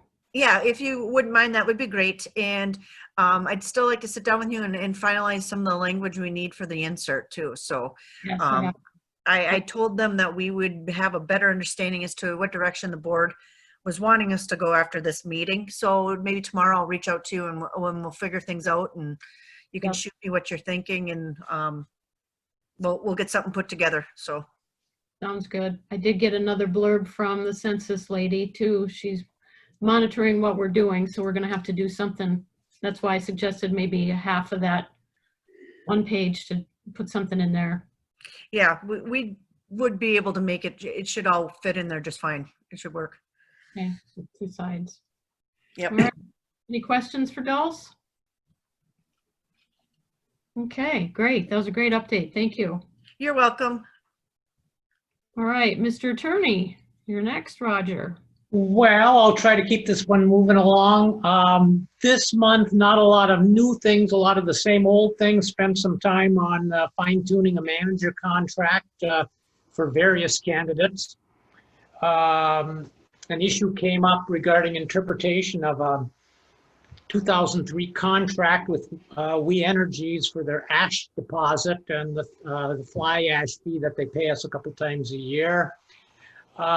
Ongoing review of working on the marijuana ordinance, and that the Planning Commission obviously put a lot of time and effort into, and I should have some comments finalized on that relatively soon. Jason and I have had ongoing discussions and issues on a zoning compliance permit application that he's got. That basically has to go through multiple parties in the communication chain, so it's been kind of dragging on. We just need more information from the applicant before that can even be passed upon at this point. The PFN easement that's in your board packet tonight, we had a counter offer on that, and I was the point person that they just communicated what they were willing to do in response, and I'll address that more when that agenda item comes up if you wish or have any questions. And at this point, I think that's about all that's coming to mind off the top of my head, at least. And if anyone has any questions or needs elaboration on any of those, I'd be happy to address it. Anything from the board? No. Okay, sounds good. Thanks, Roger. Community linkage. Has anybody heard anything from the public? Anything they want to share? Okay, we can go down to the committee updates. Balls to you. Start with Dave. We're planning. Yeah, first on the Planning Commission, I guess John mentioned about the project on Ontario Avenue is going ahead in 2021, or at least the second third of it. And the rec plan public hearing date is set for July 8th. And other than that, the Planning Commission is working on the bylaws update for the Planning Commission. With respect to the rec committee, the Schwemmwood maps that we've been working on are complete and installed. And the bylaws for that committee have been sent on to the Planning Commission for their look and movement to the board.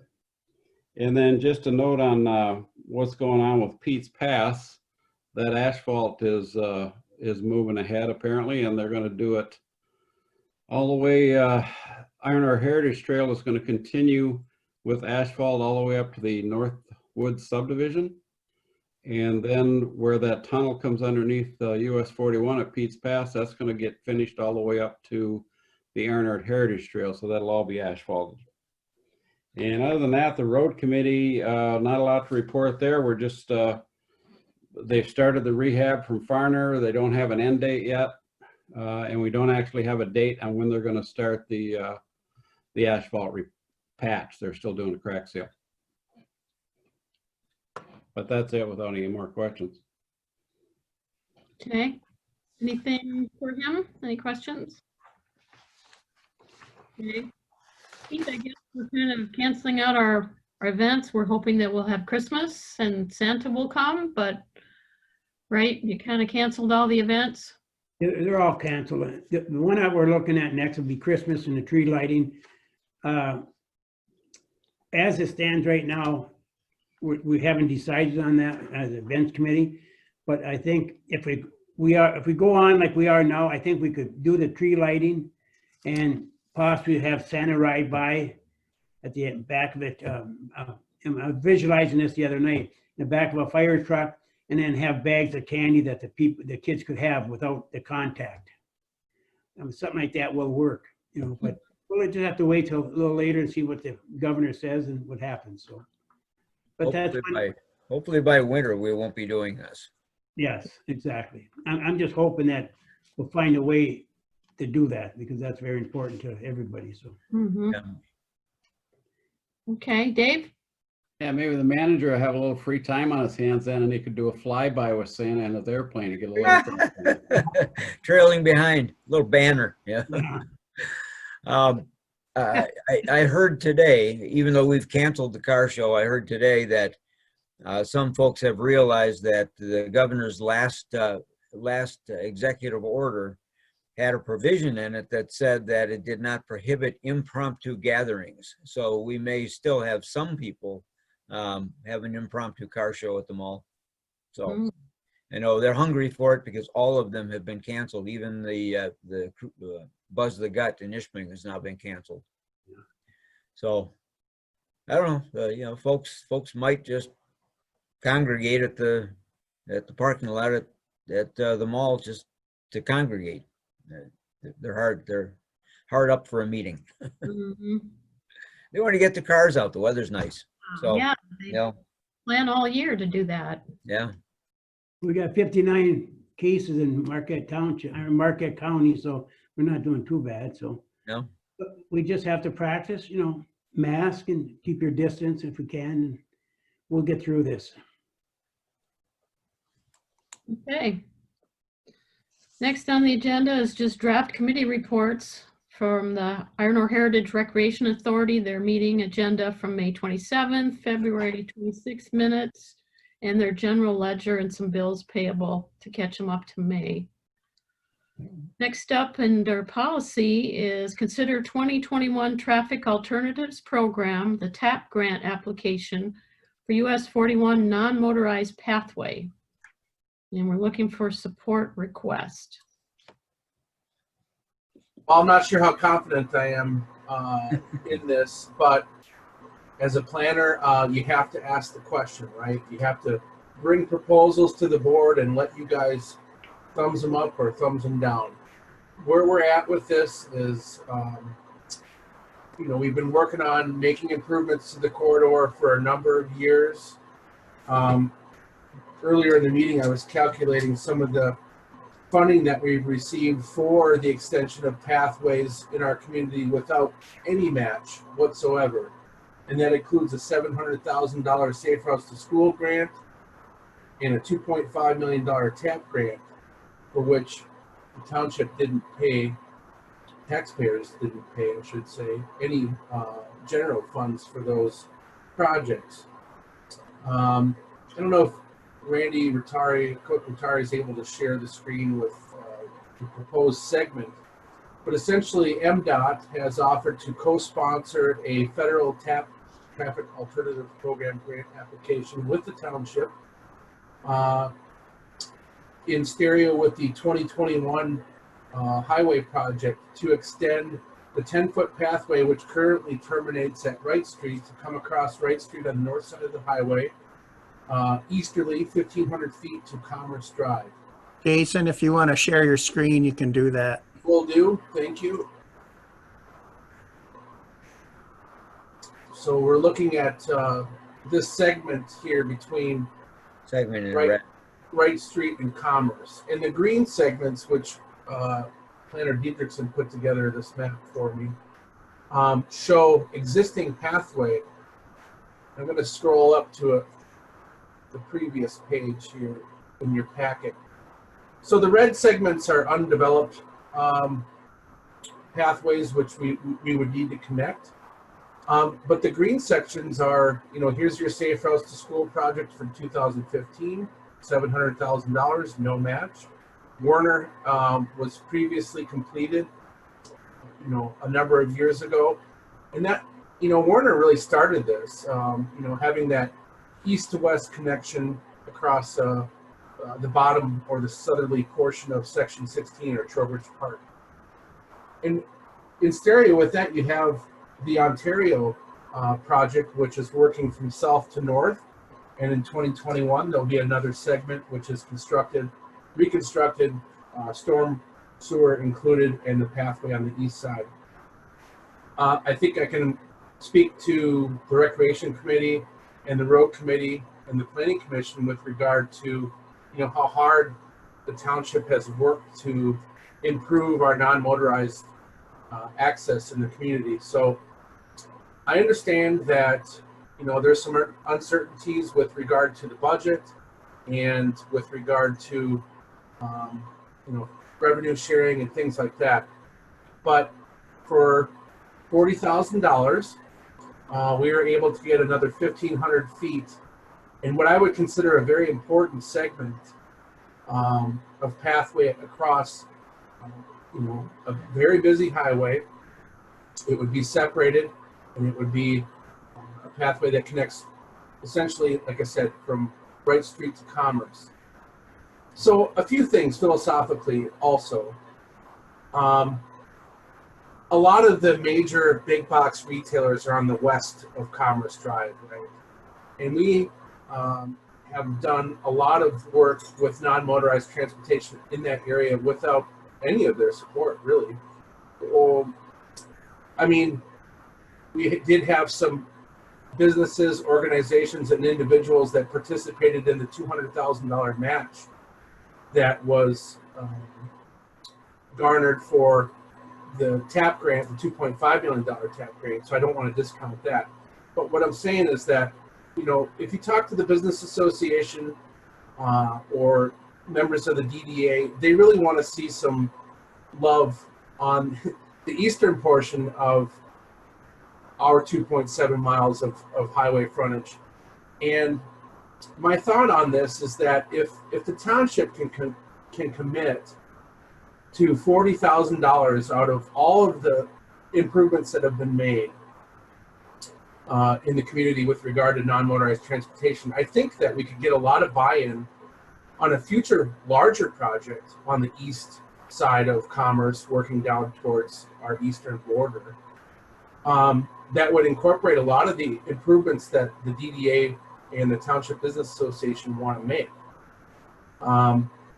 For us to, I guess, continue, this is a continuation of connectivity is what it is.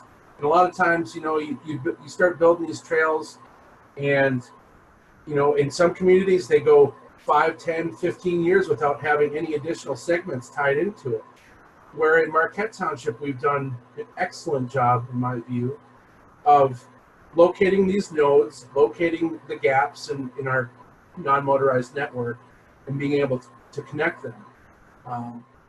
To me, this is a very important segment. I know it's a heavy lift for us, but what I'm looking for is support for the board to construct this in 2021. It would cost, it's a $200,000 project.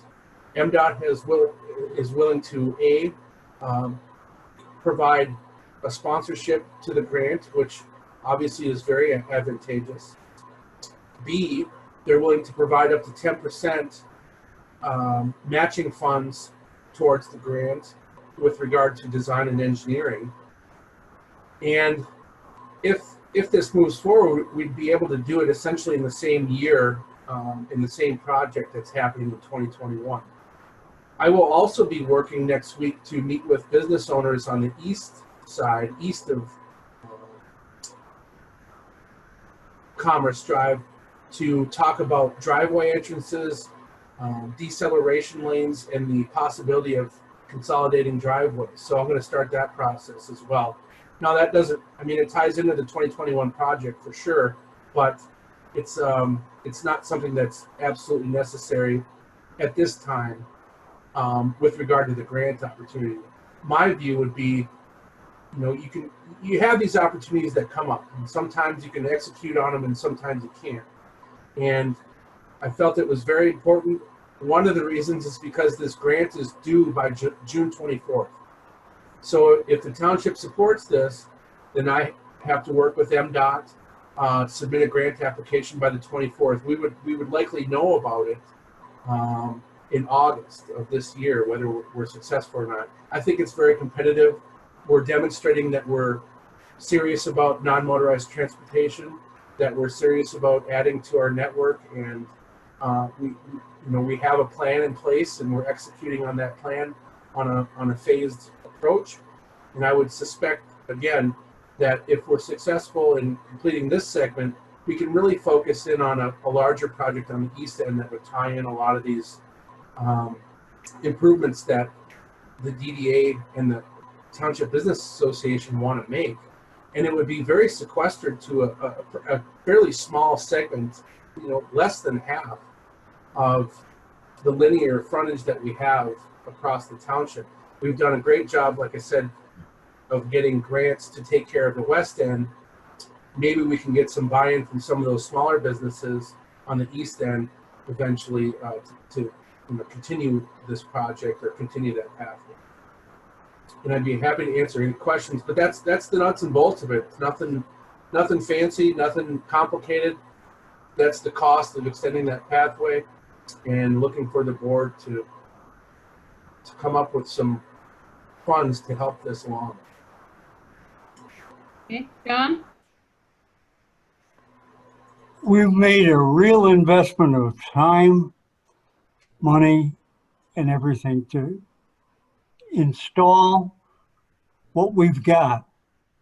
And I think that this is what is being proposed is a second step to take advantage of connecting these so that they'll be used in a greater amount than they will be if we don't do this.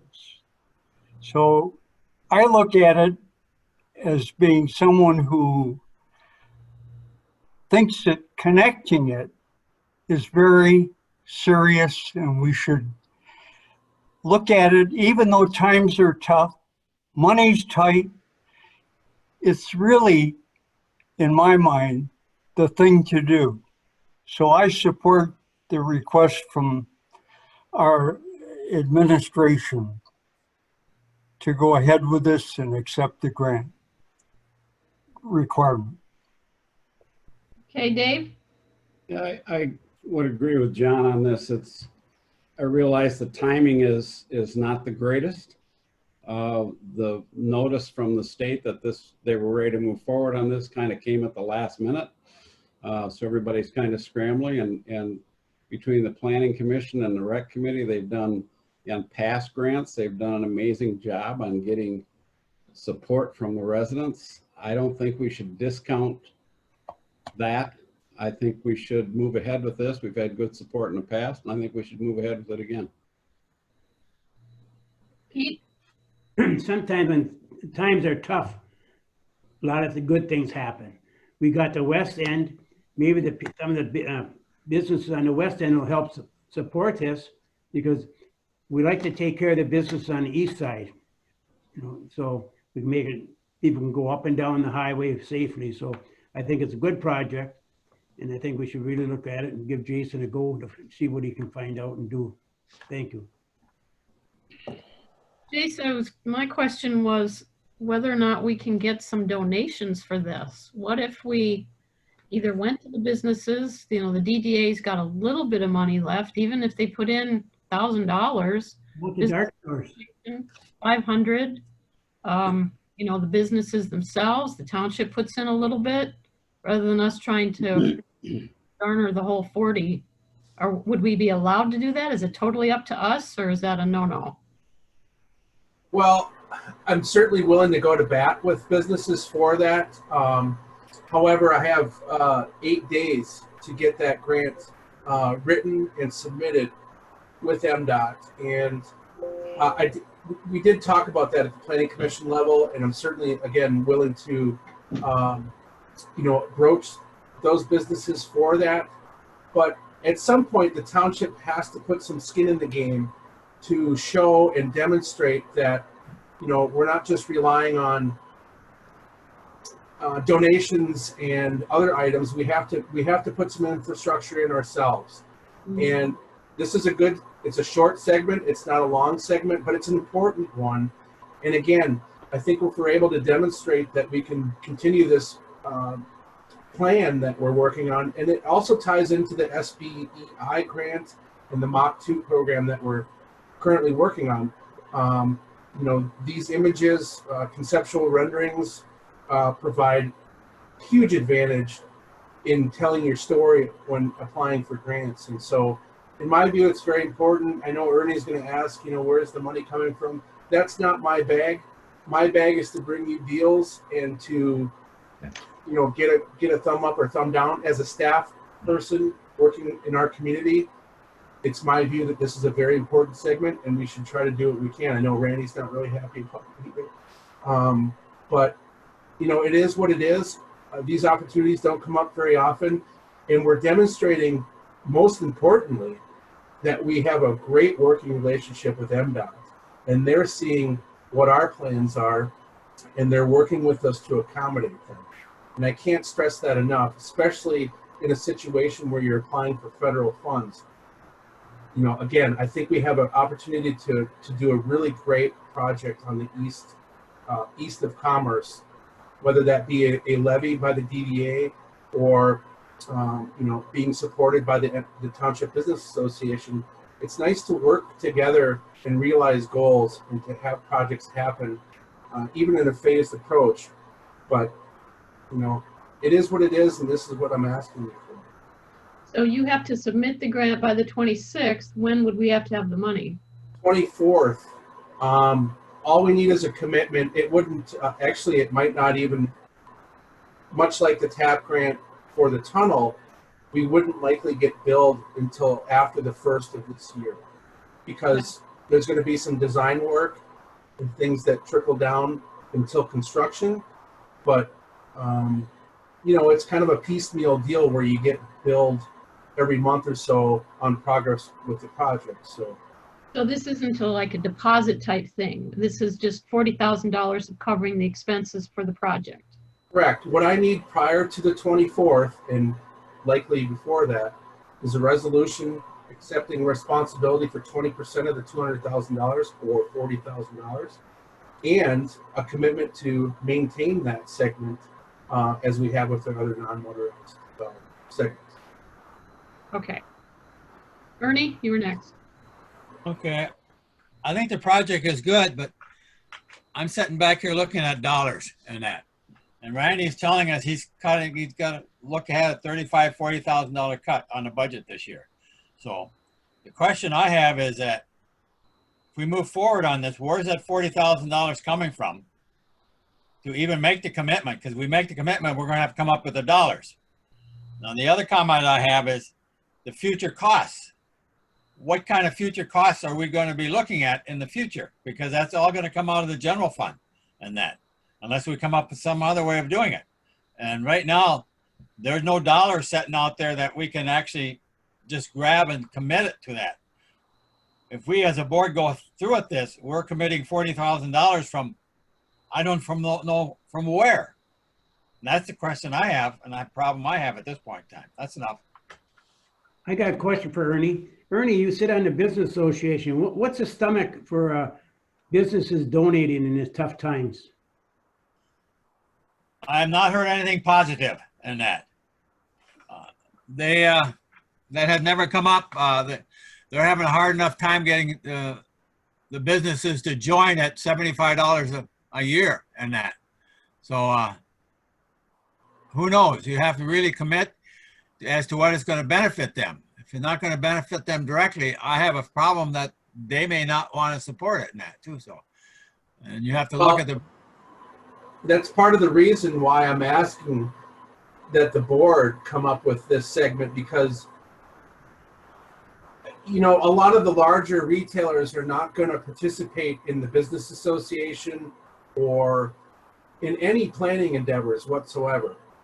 But the businesses east of Commerce do participate in the business association and in the planning efforts that are going on with the DDA. That being said, there is an opportunity to, in my view, come up with some dollars for another project that benefits the east side that could be funded by not only east businesses, but the west businesses as well. You know, that's my thought on that. Because they're going to benefit also, Jason, because if the person can ride their bike or walk up into the west end and come back the same way, they're going to benefit also. Absolutely. Yeah. I mean, there's no question that people are using the corridor. You see people all the time that are walking or biking in the corridor. And it's changed since I started in 2011. It's exponentially more folks, whether that's, you know, the affordability of car spirits, or whether it's just people being more active. You know, these are things that, you know, these aren't spitball ideas that were thrown at a dartboard. These are things that have been supported with community surveys and with other planning endeavors, including our master plan, our recreation plan, and our transportation plan. So these aren't things that are, you know, not supported by the residents. It's up to you, Jason, to deal with the road commission and that, and the highway department. Make sure they get their deceleration lanes and stuff like that, so make it easier and safer the business to business on the east side. Well, we're going to certainly try to make any improvement and all improvements that we can when this type and this scope of projects going on in our community. So MDOT has expressed their ability and willingness to work on curb work and access management principles, and we're going to take them up on that to the best of our ability. We would be interested if they don't put a good effort out there, say they're going to do that, and have the deceleration lanes for the business on both sides, especially the east side. Yeah, and further, I believe we should push the road commission to complete those segments running north and south from Commerce to Warner and from Wright Street up to Venture. Right. You know, that really completes a big loop. And once the Ontario project's done, we've knocked out quite a bit of our complete streets / non-motorized transportation network in probably 5 to 7 short years. That's good.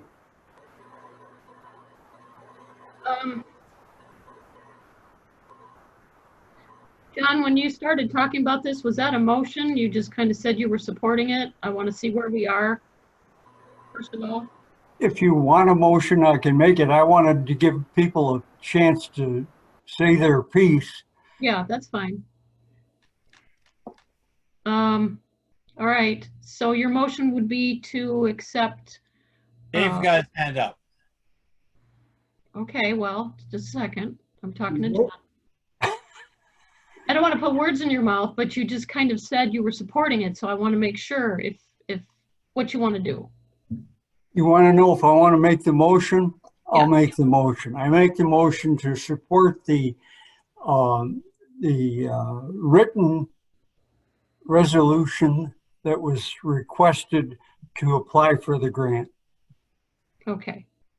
I don't have it in front of me. That's I would okay. support that. Maybe I could help clarify that for him. Okay, go ahead. John, how about if the motion is to support the 2021 Traffic Alternatives Program grant by resolution with up to $40,000 in matching funds? Thank you. I appreciate that. That's very good. I'd support it. All right. All right. Personally, I think we need to support this too. I don't like to have to come up with the money. I think we can try to figure out how to do it depending on the flexibility that we are allowed to have. If it means asking for contributions or not. And if we don't get them, we don't get them. And I think we need to have some kind of a budget meeting, whether it's just the Randy and Jason and me, or the whole board, or the officers, or something, to have a conversation with Lois and figure out what our finances look like for the rest of the year. I mean, I know Randy I can tell you. Yeah, no, I know you've given us some numbers, but we don't know what that encompasses. Well, they're pretty bleak. It's general fund is what you're talking about, and general fund is pretty bleak. We just got our June bill, which was $3,500 less than it should have been. We're going to see that continue. Revenue sharing is going to be down. We know that. We're going to lose about $28,000 in revenue sharing right off the bat. So, there's another issue here too. If we would you say that it was June 24th is the deadline? Well, you're gonna have to schedule another special meeting then. Well, you already have one scheduled. I could put the resolution together and get it to for your Our next meeting's not until July. Okay. So there'd have to be a special meeting scheduled to address a resolution. Well, if it's a roll call vote and they support the resolution, couldn't they support the resolution? There's no resolution before them. Correct. But in theory. Well, I'll defer that to Clerk Rotari in terms of the resolution process, but for a resolution, it has to be an actual board action on a resolution. Okay. Yes, it does. Okay. Well, if that's possible, then we could schedule a special meeting for that purpose alone, if need be. I mean, it's nobody's got anywhere it goes.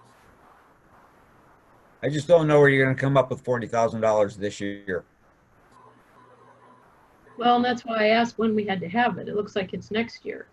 Well, it's going to be a this year expenditure. Because we do the resolution this year? No, because you do the project this year. No, the project's next year. Next year.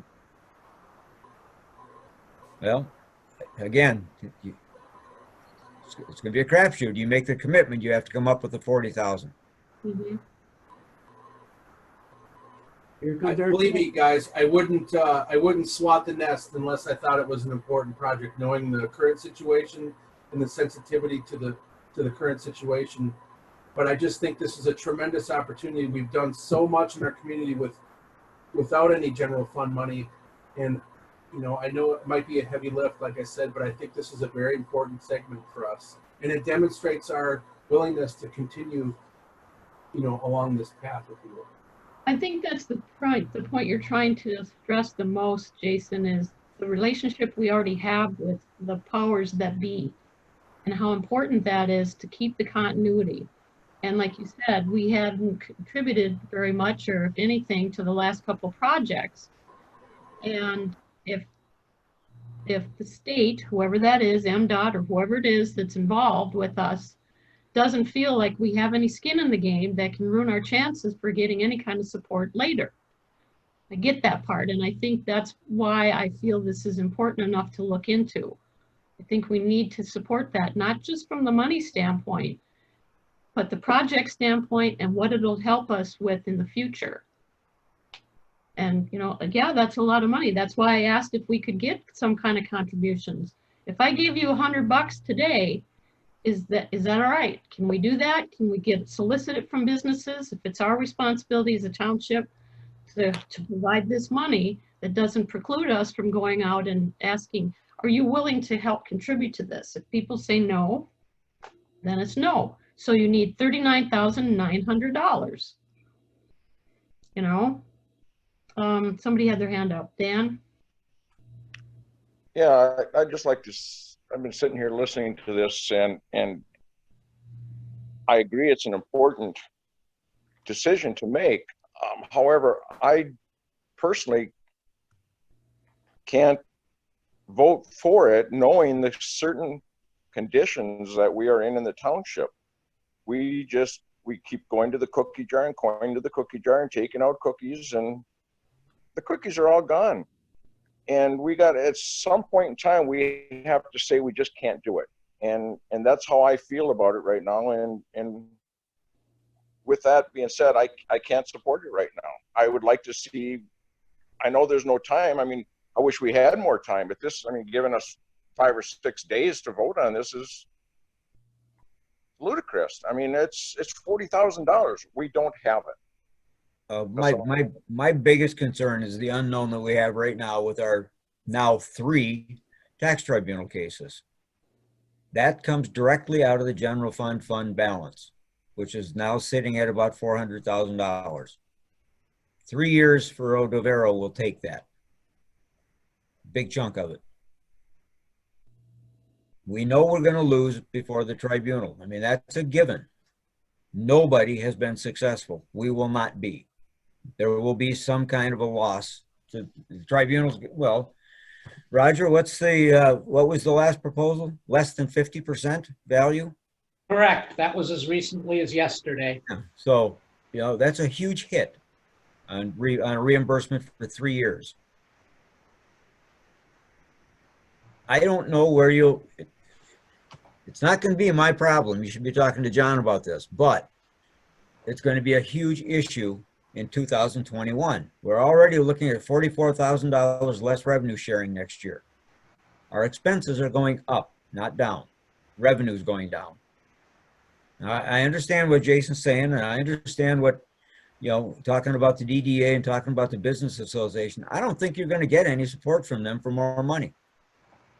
A lot of those businesses are struggling right now. Well, then you know that. No, we are too. Nobody's gonna stand up and say, sure, I'll give you 10 grand. Well, and I'm not suggesting that this year. I mean, a future project on the east side would likely come downstream maybe in 22 or 23 with some planning and obviously some economic rebound. Well, but what's the 40,000 for then? The 40,000 is to continue a multi-million-dollar project in the community of which the township has contributed virtually nothing. Yeah, I get it, but it's a 2021 expenditure. It's not a future expenditure. I was talking about a future project on the east end with regard to perhaps a DDA or a millage or something that would support it with some matching funds. Well, it's up to the board. I mean, you know, you're in control of the budget. I mean, if you want to commit to $40,000, then you'll have to find it somewhere in the budget.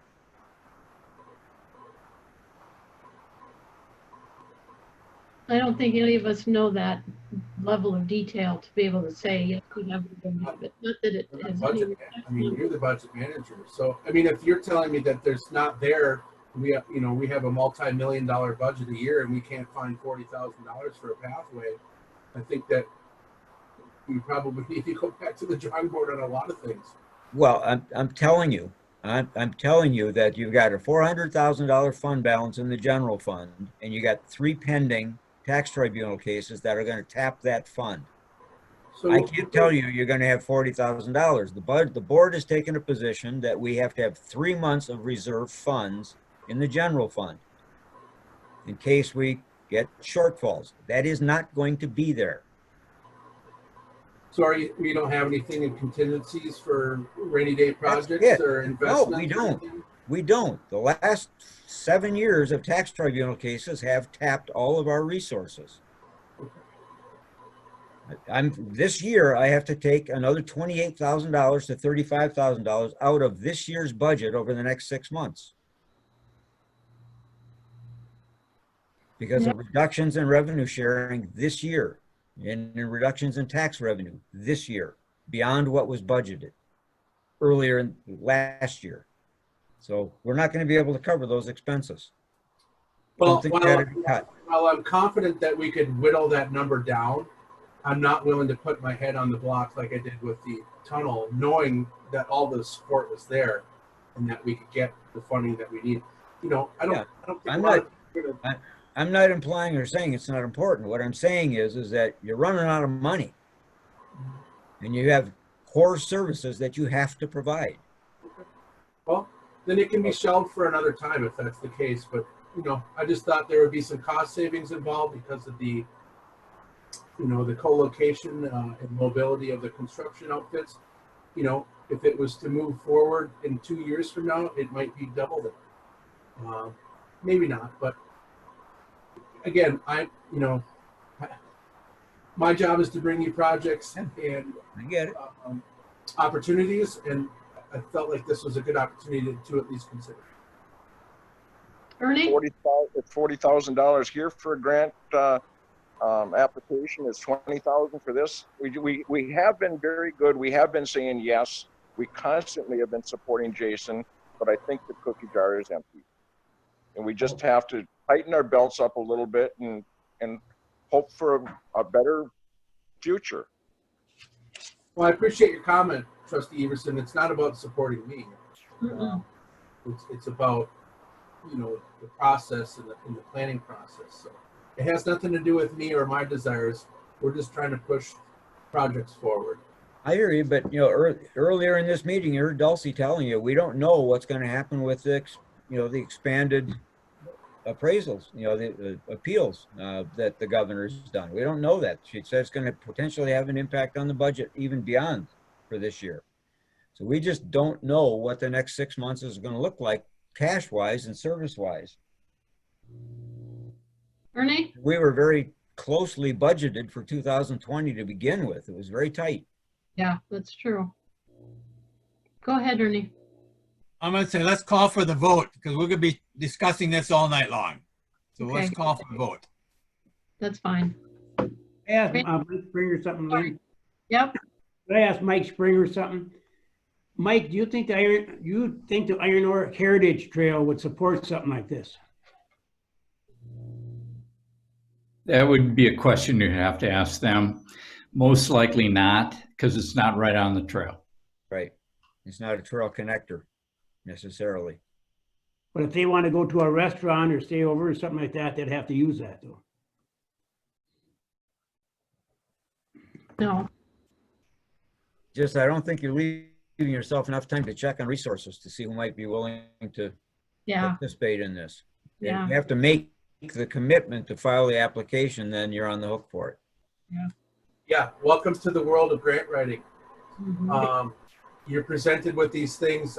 This is the last opportunity for 2021 funding is this grant cycle here. So it is what it is. You might not even get it. True, but with MDOT co-sponsoring the Probably will. application, I feel pretty comfortable with it. Yeah, you probably will as a compatible project. Well, maybe this becomes our poster child for the There- truck argument. Is there any other source of potential funding from other groups that may benefit from it? I would hesitate to ask the business association. They've contributed, to multiple projects, none of which have really benefited their end of town. I would hesitate to commit any additional funds on anybody else's behalf, just because, we're not the only ones dealing with uncertainty and budgetary issues, etc. Well, let me ask the board this. Do you think you want to talk about this more before we give Jason, I know there's a motion on the floor, before we give him an answer? You want to have a work session tomorrow or something, and we can fine-tune the finance discussion, or do you not want to talk about it anymore? Randy, go ahead.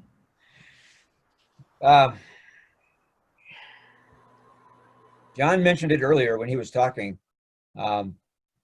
Ernie, put your fingers in your ears. I know what you're going, so I've already looked it up. We just muted you. What's the balance? What's the balance in that fund? Available balance is $241,000. Well, there it is. Well, And the town, and the general fund already owes it 208,000. well, we're paying that back over time in budgets. Yeah. But that is set aside for future closure of the landfill. Right. Which is now 50 years, projected to be 50 years out.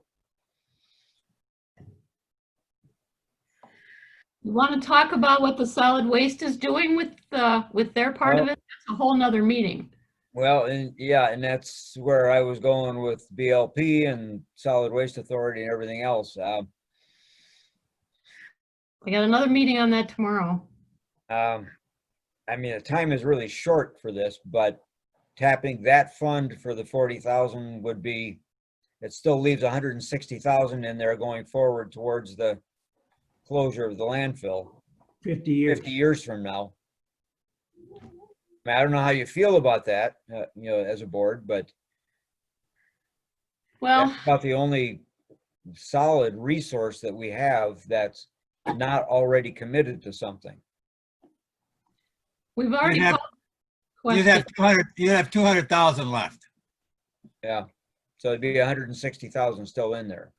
I mean, if that could be the draw, if we're going to approve, if the grant is awarded, that could be drawn from. And contributions could be applied to it. Right. Yeah. If, like I say, we have a motion on the floor, we've had called question already, we shouldn't even be discussing it anymore. We can always take a vote and come up with another motion. Let's do that. Let's solve this answer right now. We've got a motion on the floor and see where the sign goes. Okay? Clerk Rattari, go ahead and do a roll call. And the motion is to support the Traffic Alternatives Program grant application for the US 41 non-motorized pathway. So this is just to support it and get the resolution written. So Trustee Marks, Yes. Trustee Wiegand, In consideration that we might get something out of the landfill, yes. Trustee LaRue, Yes. Trustee Everson, No. Treasurer Johnson, No. Clerk Rattari is yes, and Supervisor Durant. Yes. Motion carries 5-2. Now, I'd like to have a board consider, we've got a week that we could put a meeting together and have a more definitive answer, finance-wise, contribution-wise, and we may still not go with this. We may still say no, but I don't want to miss the opportunity to have the discussion. I think that's important. Dave? I would suggest that we push that possible meeting out and don't call it a work session, call it a meeting, so we can take a look at the actual resolution so we can do something with that. It would have to be a special meeting. Yeah. And I would think that we could probably have a resolution put together tomorrow. Pretty simple resolution. Yeah, that works. We would just use effectively the same one that we used for the TAP grant with, some name changes and some number changes. And I think Clerk Rattari, is that an 18-hour or a 24-hour notice? It's the 18, but I like 24 just to be safe. Okay. How about Friday? No, Friday I was can't good. meet Friday. Grab my calendar. Thursday, Monday. Friday is the 19th.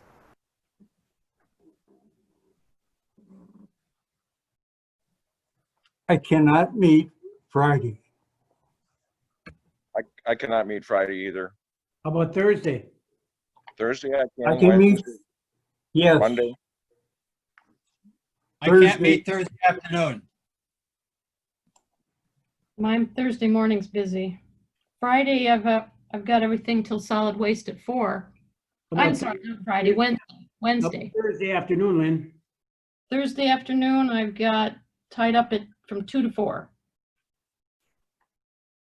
Can we do a 10-minute Zoom meeting? At 4 o'clock? On Thursday? Yeah. Does that work, Ernie? You said no on Thursday afternoon? At 4 o'clock, I'm try and make it at 4 and that. Was 4:30 better? 4:30 would be better. How's anybody else? Works for me. Pete? Thursday, Got it marked in my book already. Okay, Thursday, 4:30, Zoom. we'll do Zoom to talk about MDOT grant. All right. Did somebody make a motion while I went to my calendar? I didn't hear. No, No, okay. not yet. I'll make it then. We'll call the special meeting, 4:30, Thursday, the 18th, to discuss the possibility of the TAP grant. LaRue, What do you call it? Support, Resolution. resolution match. Yeah, the resolution will have to state the match. Okay. Any All right. Support. I'll second that. roll call, Randy? Supervisor Durant, Yes. Trustee LaRue, Yes. Trustee Marks, yes, Trustee Wiegand, Yes. Trustee Everson, Yes. Treasurer Johnson, Yes. Clerk Rattari is yes. Motion carries 7-0. Okay. Thank you for that. If I may, thank you all. I know that it's not an easy decision to make, and I sincerely respect the 2 nay votes on that. I'm hopeful that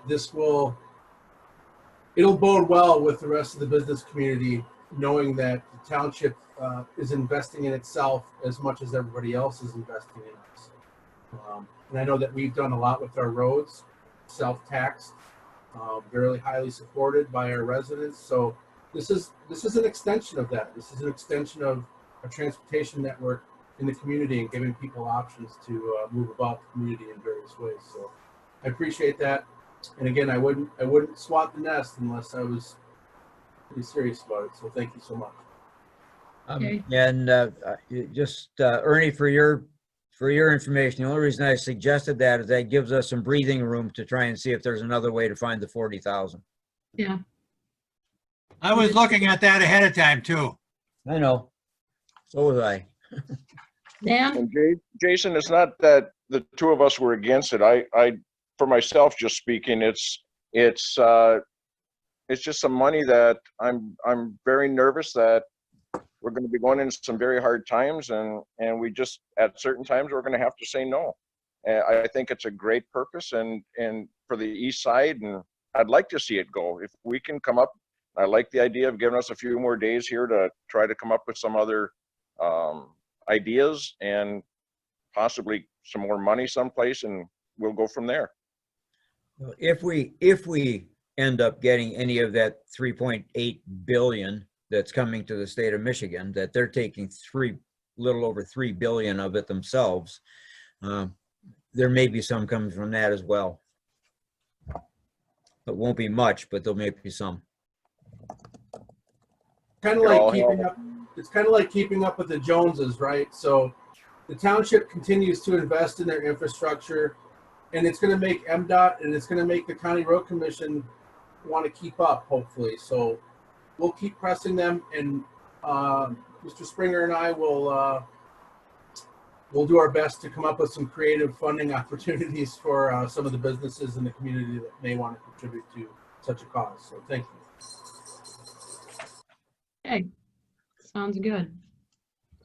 All right. Tax commission modifications. Dulcie already covered that. That's the document that Dulcie was speaking to earlier that's in your packet under 10B.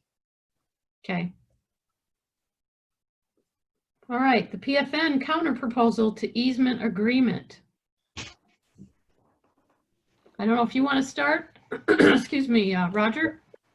Well, you approved the proposed easement that we sent to them.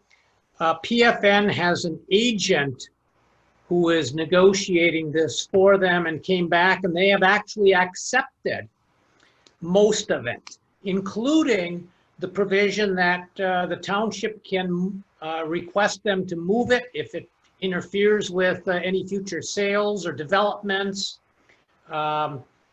that type of thing. The only two things that they have requested us to reconsider are, we had, you'll recall, put a provision in seeing if they would give us 1 year of free internet service, which, according to my understanding, is worth close, a little bit more than $6,000 to the township is what we pay.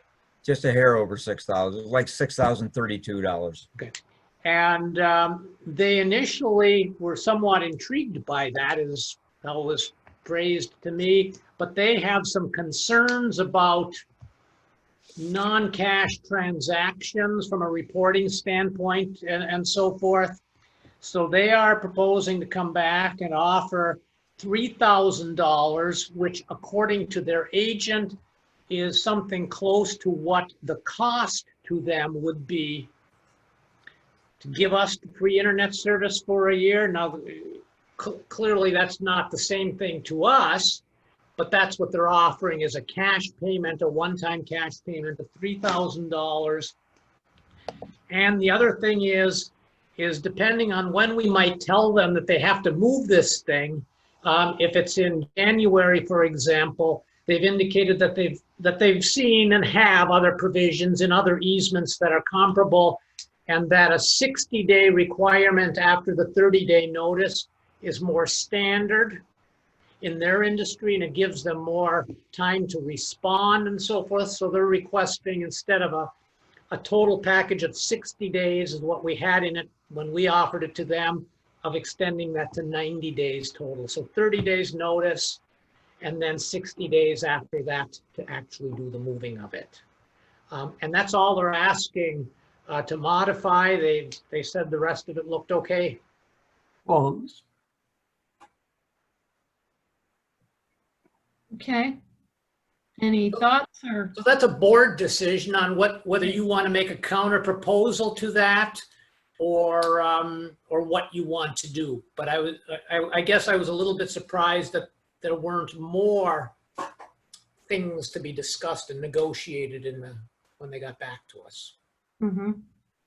Randy, why don't you finish that off? Couple of cautions. Number one, the 90-day period eliminates a building season.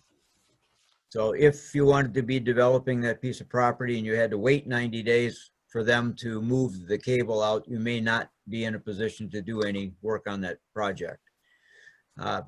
Second thing is, you're setting a precedent. This is the first lease on your property, or an easement on your properties, that you're granting. So now you're setting a precedent that you're not going to be charging. You're setting a low bar basically for revenue to the township. I understand they don't want to pay $3,000. I don't necessarily want to have the cable where it is either. So, you know, it is your decision, but it's a decision that you are going to revisit in the event that anybody else wants an easement across township property, wherever, in terms of a very low bar for the value of your property. Thank you. I have a hard time thinking PFN can't give us a year's free internet for something that they want, that they're going to profit from. John? I've got to point out to the board that I'm annoyed by people coming in here asking for things as if we're a bunch of country bumpkins. I think we should just tell them we're no longer interested in negotiating this with them and hang up. I Not agree with you, John. You're saying not agree to the easement at all? Tell Just them. no more negotiations on it. We've made them an offer and they have refused it. Okay. That's it. We're going to hang up. You're still okay with doing the easement, you just want to use our proposal? I'm ready to back out of it altogether. Okay. I just want to make sure I understand what you want to do. And Dan, you said something? Sorry. Well, yeah, I was agreeing. If they can't come to those terms, and you're saying it's for free internet for a year, I mean, they don't want it very bad. So I'm with John, and if they don't want to take our offer, then tell them to heck with it. We'll just back out and Well, it's not an Our role. offer, basically. What the board is doing is establishing what the value of your property is for somebody else's use. You know, and that's my concern, because you own a fair amount of property that people will want to put easements across at some point. I mean, we just had the 32-acre parcel we just had. They wanted an easement on our well road to service that, and there were all kinds of issues that came from that. That's not going to end. So this is the first easement that you're doing that is a separate easement. You have easement agreements with the towers, the cell phone towers at the water tower, basically, but those are incorporated in a lease agreement. It's not just an easement. That's a piece of a larger lease agreement for them placing those towers there. This is strictly for the benefit of PFN, to allow them to serve Goodwill. There are other routes they can take. let them take them. I'm just saying, this is going to be the basis that you will see again for the next person who wants an easement across that property or some other property. You don't want to set a very low standard for the value of an easement on township property. At least I don't think so, anyway. Randy? I make a motion, we keep our original offer as stated, and if they don't like it, they can put it on the poll. I'll second that. So the board stating that the counter proposal is not acceptable, we go with our original proposal. If they do not accept that, they can find elsewhere to go. We're not here to negotiate. We gave an offer. If they don't want it, they can go elsewhere. Well, they asked us for an easement, and you said, sure, this is what it costs. And they didn't like it. What about us next time we solar windmill? What are you gonna do with that? Want easements. Anything else? Anybody? Okay, go ahead, Randy. Roll call.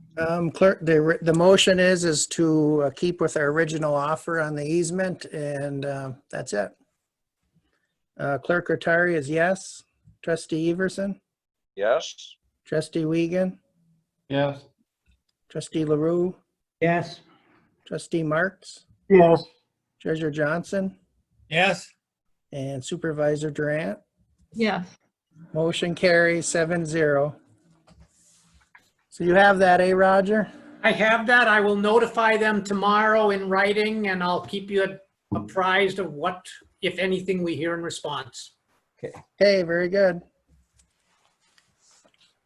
Okay, last sort of business. Discuss the proposed manager contract that we have given to John Kangas. Excuse me. You've had at least 2 versions today.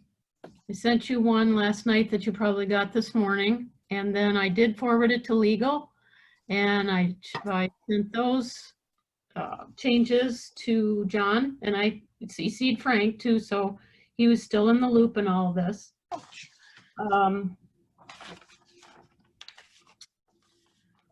I think it's I told you, I think it's a very fair contract. I think it keeps everybody relatively established with the system that we have right now. The candidate felt it was appropriate. We were willing to spend a whole lot more money before, and we're getting somebody that already knows the township. He is anxious about the job. His family is supportive. We'd be saving some money compared to what we were going to spend before, including moving expenses and everything. We have an engineer that will still be on staff who can hire his, excuse me, his replacement. Whether that's an engineer or not, that's to be determined. His skill level is top notch that we've dealt with in the last 6 months. And as one of the people who was part of the negotiating team, I'm recommending that we leave it just as it is. Dave?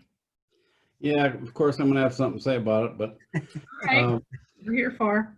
and it goes something like this. We've had 2 other contracts that we've considered in filling this vacancy, and we've pretty much been willing to give them the moon just to get them here, and they both fallen flat. And in both of those cases, I kind of questioned. Of course, I was a no vote in both those cases. I questioned their reason for wanting to come up here. I think one was to get moved up here for retirement, and the other one was to kind of have a semi-retirement. Now, in this case, we've got Mr. Kangas sitting there on the screen, and I don't think anybody can question his motives for wanting to be here. If anybody's got the best interest of this township, it's John. I think we come up, in the other 2 contracts, we were selling the personal time off avenue instead of the vacation and sick and all that. And we were selling 4 months first and then 6 months of severance pay. And now we're down to 3 months. And just to sum up my concerns, I think we come up on the short end of what we should have offered this gentleman. I think he should get about another $10,000 in the salary. I think he should get 4 months of severance pay instead of the 3. And I think we should convert the vacation and all that to personal time off and move away from the contract for the rest of that group. That was our intention right from the start, and I think we ought to stay with it. But I'm not going to not support this if it's the board's pleasure. But I do think that I don't think we're setting it in the right frame. I have to agree with you, as much as I hate to agree with you. In his dues, is the Lions dues paid? No, I'm just kidding. Sign on the dotted line. Randy? I agree with Dave. Well, how about this? How about starting John at step 3, which is 87,000, I believe, instead of 85. Converting all the days into PTO, which is what we originally offered. And I think that was about it, really, right, Dave? I think we need to change that severance pay. If it was worth 6 months for I have no problem with Marcus, 4. then it's worth for 4 months for John. I have no problem with 4. Actually, I have no problem with 6, but no problem with 4. How about John? Weigh in on it. What do you think? Where do I sign? Well, if it makes you feel any better, Frank and I wanted to do exactly what you said. We actually started with 88. And we wanted to do the 27 days of PTO. John and I had talked about that because I wanted to know where he was with his time off situation. And the severance doesn't matter because I don't intend to fire him. So if we want to do 4 or 6, we were seriously concerned about how this board would accept this. And because of the past actions that you've taken, it scared us. And I think it scared John. So just so you have a heads up that it didn't come across real well, but I would be happy to change it to 88 and 27 PTO. And John? I agree with the revisions that Randy Rotari has suggested, and I support that, and I hope that it can be supported by the rest of the board. Dave, what did you say? I didn't hear you. The 3 things that were mentioned were the pay, the PTO, and the severance package. Oh, okay. Randy? I will make a motion to offer Mr. Kangas a contract with Step 3 on the, I think that's around 88,000, right, Randy? Somewhere in there? A little over 87. 87. Step 3 on the scale. 4 months of severance if terminated for cause, and personal or the PTO days instead of the Support. vacation and sick. So that would be the only changes in the contract. Support. Question, Yes, sir. when will this begin? Other question. Starting date? What was your date, John? Next week, I believe? So we had originally talked about Monday, but it makes more sense for payroll to start it on a Friday, so it can be this coming Friday or the following, just to make the paperwork for Lois cleaner. It's halfway through a pay period this week, basically. Why don't we start it a week from Friday then? So Support. I have no Why problem with not that. wait? Why wait another week? well, it's cleaner for, well, I suppose it don't, but Friday's not a problem with me. So are we talking about the 26th then? No, it'll be the, let's see, 19. 19th. I'll make it the 19th? contract. My motion will be to make the contract, I'll amend my motion to make it effective on June 19th. And the supporter supports. Okay, I was just looking at the fill in the blanks again to make sure we didn't miss anything. John was all right with the blue line of, everything we added. We added the MERS in. And we addressed the vehicle. Okay, any other comments or? The only comments I'll have is that the supervisor will sign. I will attest on that contract. You will get a final version once signed.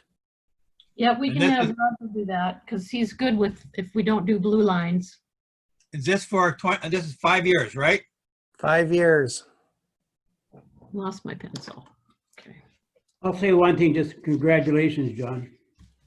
But the date we have for December 31st, 2025, that's more than 5 years. So we're gonna go through 5 5 and years? a half. Pardon? 5 and a half. What do we need to change, Roger? Which way? Do we need to say 5 point so many years or? Does it make Well, the preferred way is just to say through December, if you want a firm date that makes sense, is just say it's through December 31 of 2025. Okay. Roll call vote. Okay, that's fine. Okay. And that's fine with me. We'll make sure the contract says that. Okay. What else? Anything else? It's over. I guess just John, any comments you want to say before we vote? Maybe you should wait till Thank after. you for your support. Sure. Okay, hurry up, Randy. Do a roll call before they change their mind. Okay, Clerk Rattari is yes with the changes as mentioned. Trustee Marks? Trustee Marks? Oh, you're on mute, John. I got that. Just give me a thumbs up. Oh, There you go. yes, John? Yes. Okay, Trustee Wiegand? Yes. Trustee Everson? Welcome aboard, John. I assume you. that's a yes. That's a yes. Trustee LaRue? Yes, Treasurer Johnson? Yes. And Supervisor Durant? Absolutely. Okay, motion carries 7-0. Thank you all. Thank you, thank you. Congratulations, Mr. I have a question. I have a question. When can we start kicking the can down to John? Friday. Okay, anything else? Thank you, John, for putting up with us. It's just beginning. Dave? Yeah, Lynn, I'd just like to thank you for all the headaches you've allowed me to give you through this process. You're not the only one. I'm glad you recognize that. Since October. I'm just so glad it's done. It's my job. I know. I know. Mr. 180 degrees. Yep. There you go. Okay. Anything else on this? Just point of clarification, I'm going to ask you who's that. going to make the changes? I I think- assume you should, Roger. I can do that. I can get that first thing in the morning. No blue, just black. Right, right. Okay, so we're clear, Roger. It's step 3 on the scale, which I don't know if you have that. I do not have that. So if somebody could just forward me what that number was, what I heard was it's a little more than 87. Yeah, So if somebody wants to just give me a number, we ought to. I'll shoot that to you as soon as we're done here. Perfect. Hourly, I haven't figured it out. I've got everything else. We don't need to go through it again. I've got good notes here. Okay, very good. Good deal. Randy, have we got any public comment? I have no emails. I think Mike wanted to share something with us. He can share his screen if he wants. Okay. He's on mute, though. You got to unmute him, but. Yep. Okay.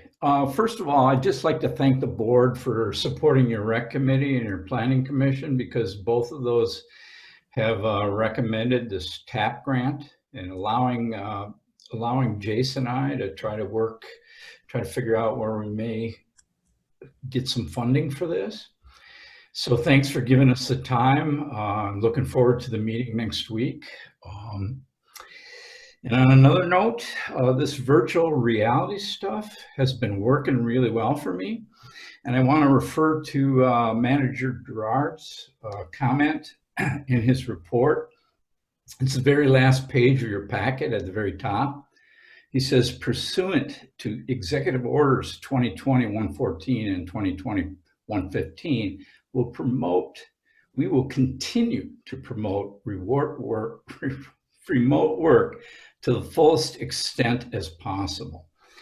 And just as we think about, we're missing people on the rec committee. At the end of this year, we're going to need 2 planning commissioners.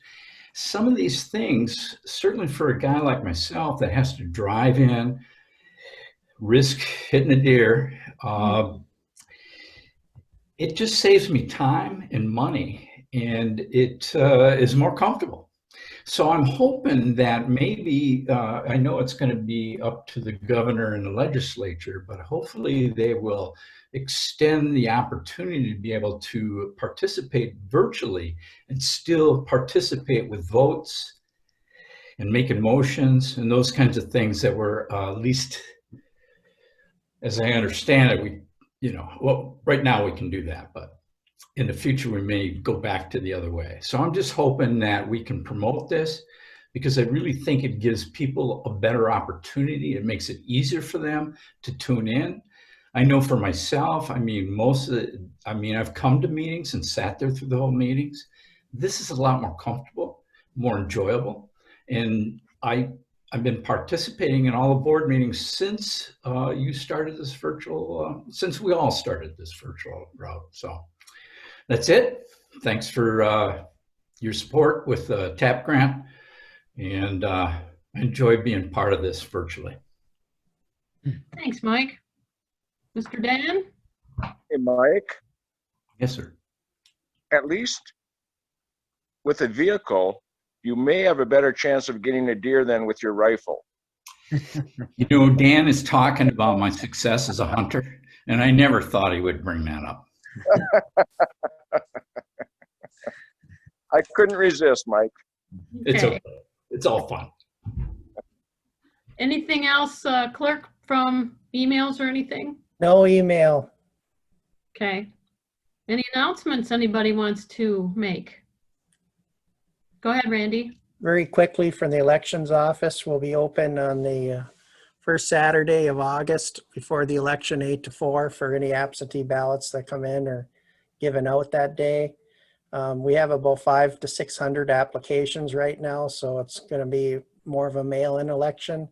Those ballots should be going out as soon as we get them, hopefully in a week or 2. Any political signs can go up now, I think for 45 days before the election. So any signs can go up now. And there's no we can't regulate that. So I just would hope that they go up now or 45 days before the election and come down at least by 10 days after. That's all I have. Okay. Any other announcements, Pete? Lynn, in your newsletter or what you're going to add on to the water bill or whatever, are you going to cover the openings on like township committees, recreation, possibly 4, roads, possibly 4, the community events, possibly 3, DDA 2 or 3, and planning 2 or 3. So I just wanted to make sure we bring them up. Yep, I have it on my list. Thank you for reminding me. Thank you. What else? Any other announcements? Okay, manager's report. Dazzle us, Randy. Very, very briefly, I have one correction to make on my printed. At the very first line, it says executive orders through 2020, 115. Well, in the meantime, it's now up to 125. 24 and 25 have not been published yet, so I don't know what impact on the township might be, but none of the others have impacted. I really don't have anything to add to the printed report. Any questions for the manager? Go back to my screen. Ernie had his hand up, Did he? and then he disappeared. Just wanted to go. We can come back. You want to review the motions, Randy? Yes, hopefully quick. The first motion of the night was to approve the consent agenda as presented. Second motion of the night was to approve the regular agenda as amended by adding the discussion of the special meeting from Friday. Third motion was to support the TAP grant application for the US 41 non-motorized pathway. Fourth motion was to schedule a special meeting with the purpose of approving a resolution for the TAP grant application. And that's Thursday, 6/18/20 at 4:30 p.m. That information will be posted tonight. Fifth motion was to keep with our original offer on the PFN easement agreement. And the sixth motion was to approve the contract for the new manager with the formed changes as mentioned, and authorize the clerk and the supervisor to sign. Okay, what about the budget amendment? Didn't you have a separate, or did I not hear you? No, that's included with the You didn't have to list consent it. agenda. Okay, just want to make sure. Now, Ernie, you're back. I'm Yeah, sorry, you- I just had to leave for a minute. That's okay. You had You your have a hand. question on manager's report? Yeah. Nope, No? no question for Okay. Randy? I'm not sure. Okay, guess not. What's for our future agenda? Anything that anybody remembers or wants or? Nothing special? Pete? No, I'm not. The next item. Okay. Okay, yes, board member comment, go ahead. The only other item that you had was Lost Creek. Will we have something?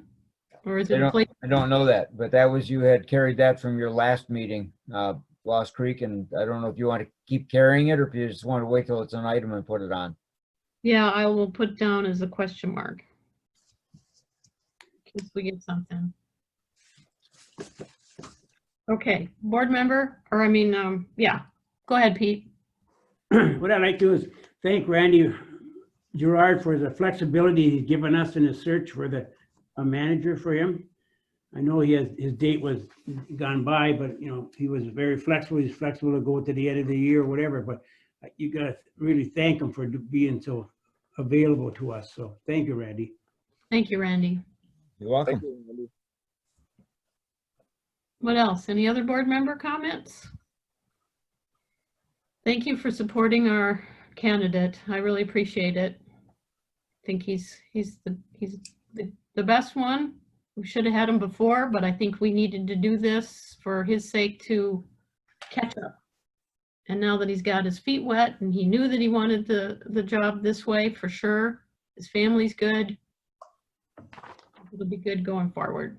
Not to get rid of Randy, but He'll be around. wants to get in the plane. Go ahead, Dan. I just want to say that his interview the other day just blew me away. He just did a night and day difference. He was great. He blew me away. All the questions he answered perfect. In my opinion, we did get the best choice. Comfortable. Mm-hmm. He's anxious. What else? Anything else? One more motion then. Oh, Randy? I move to adjourn. That'll work. I'll support. Support. Okay, roll call vote. Mike is one. I'll be right back.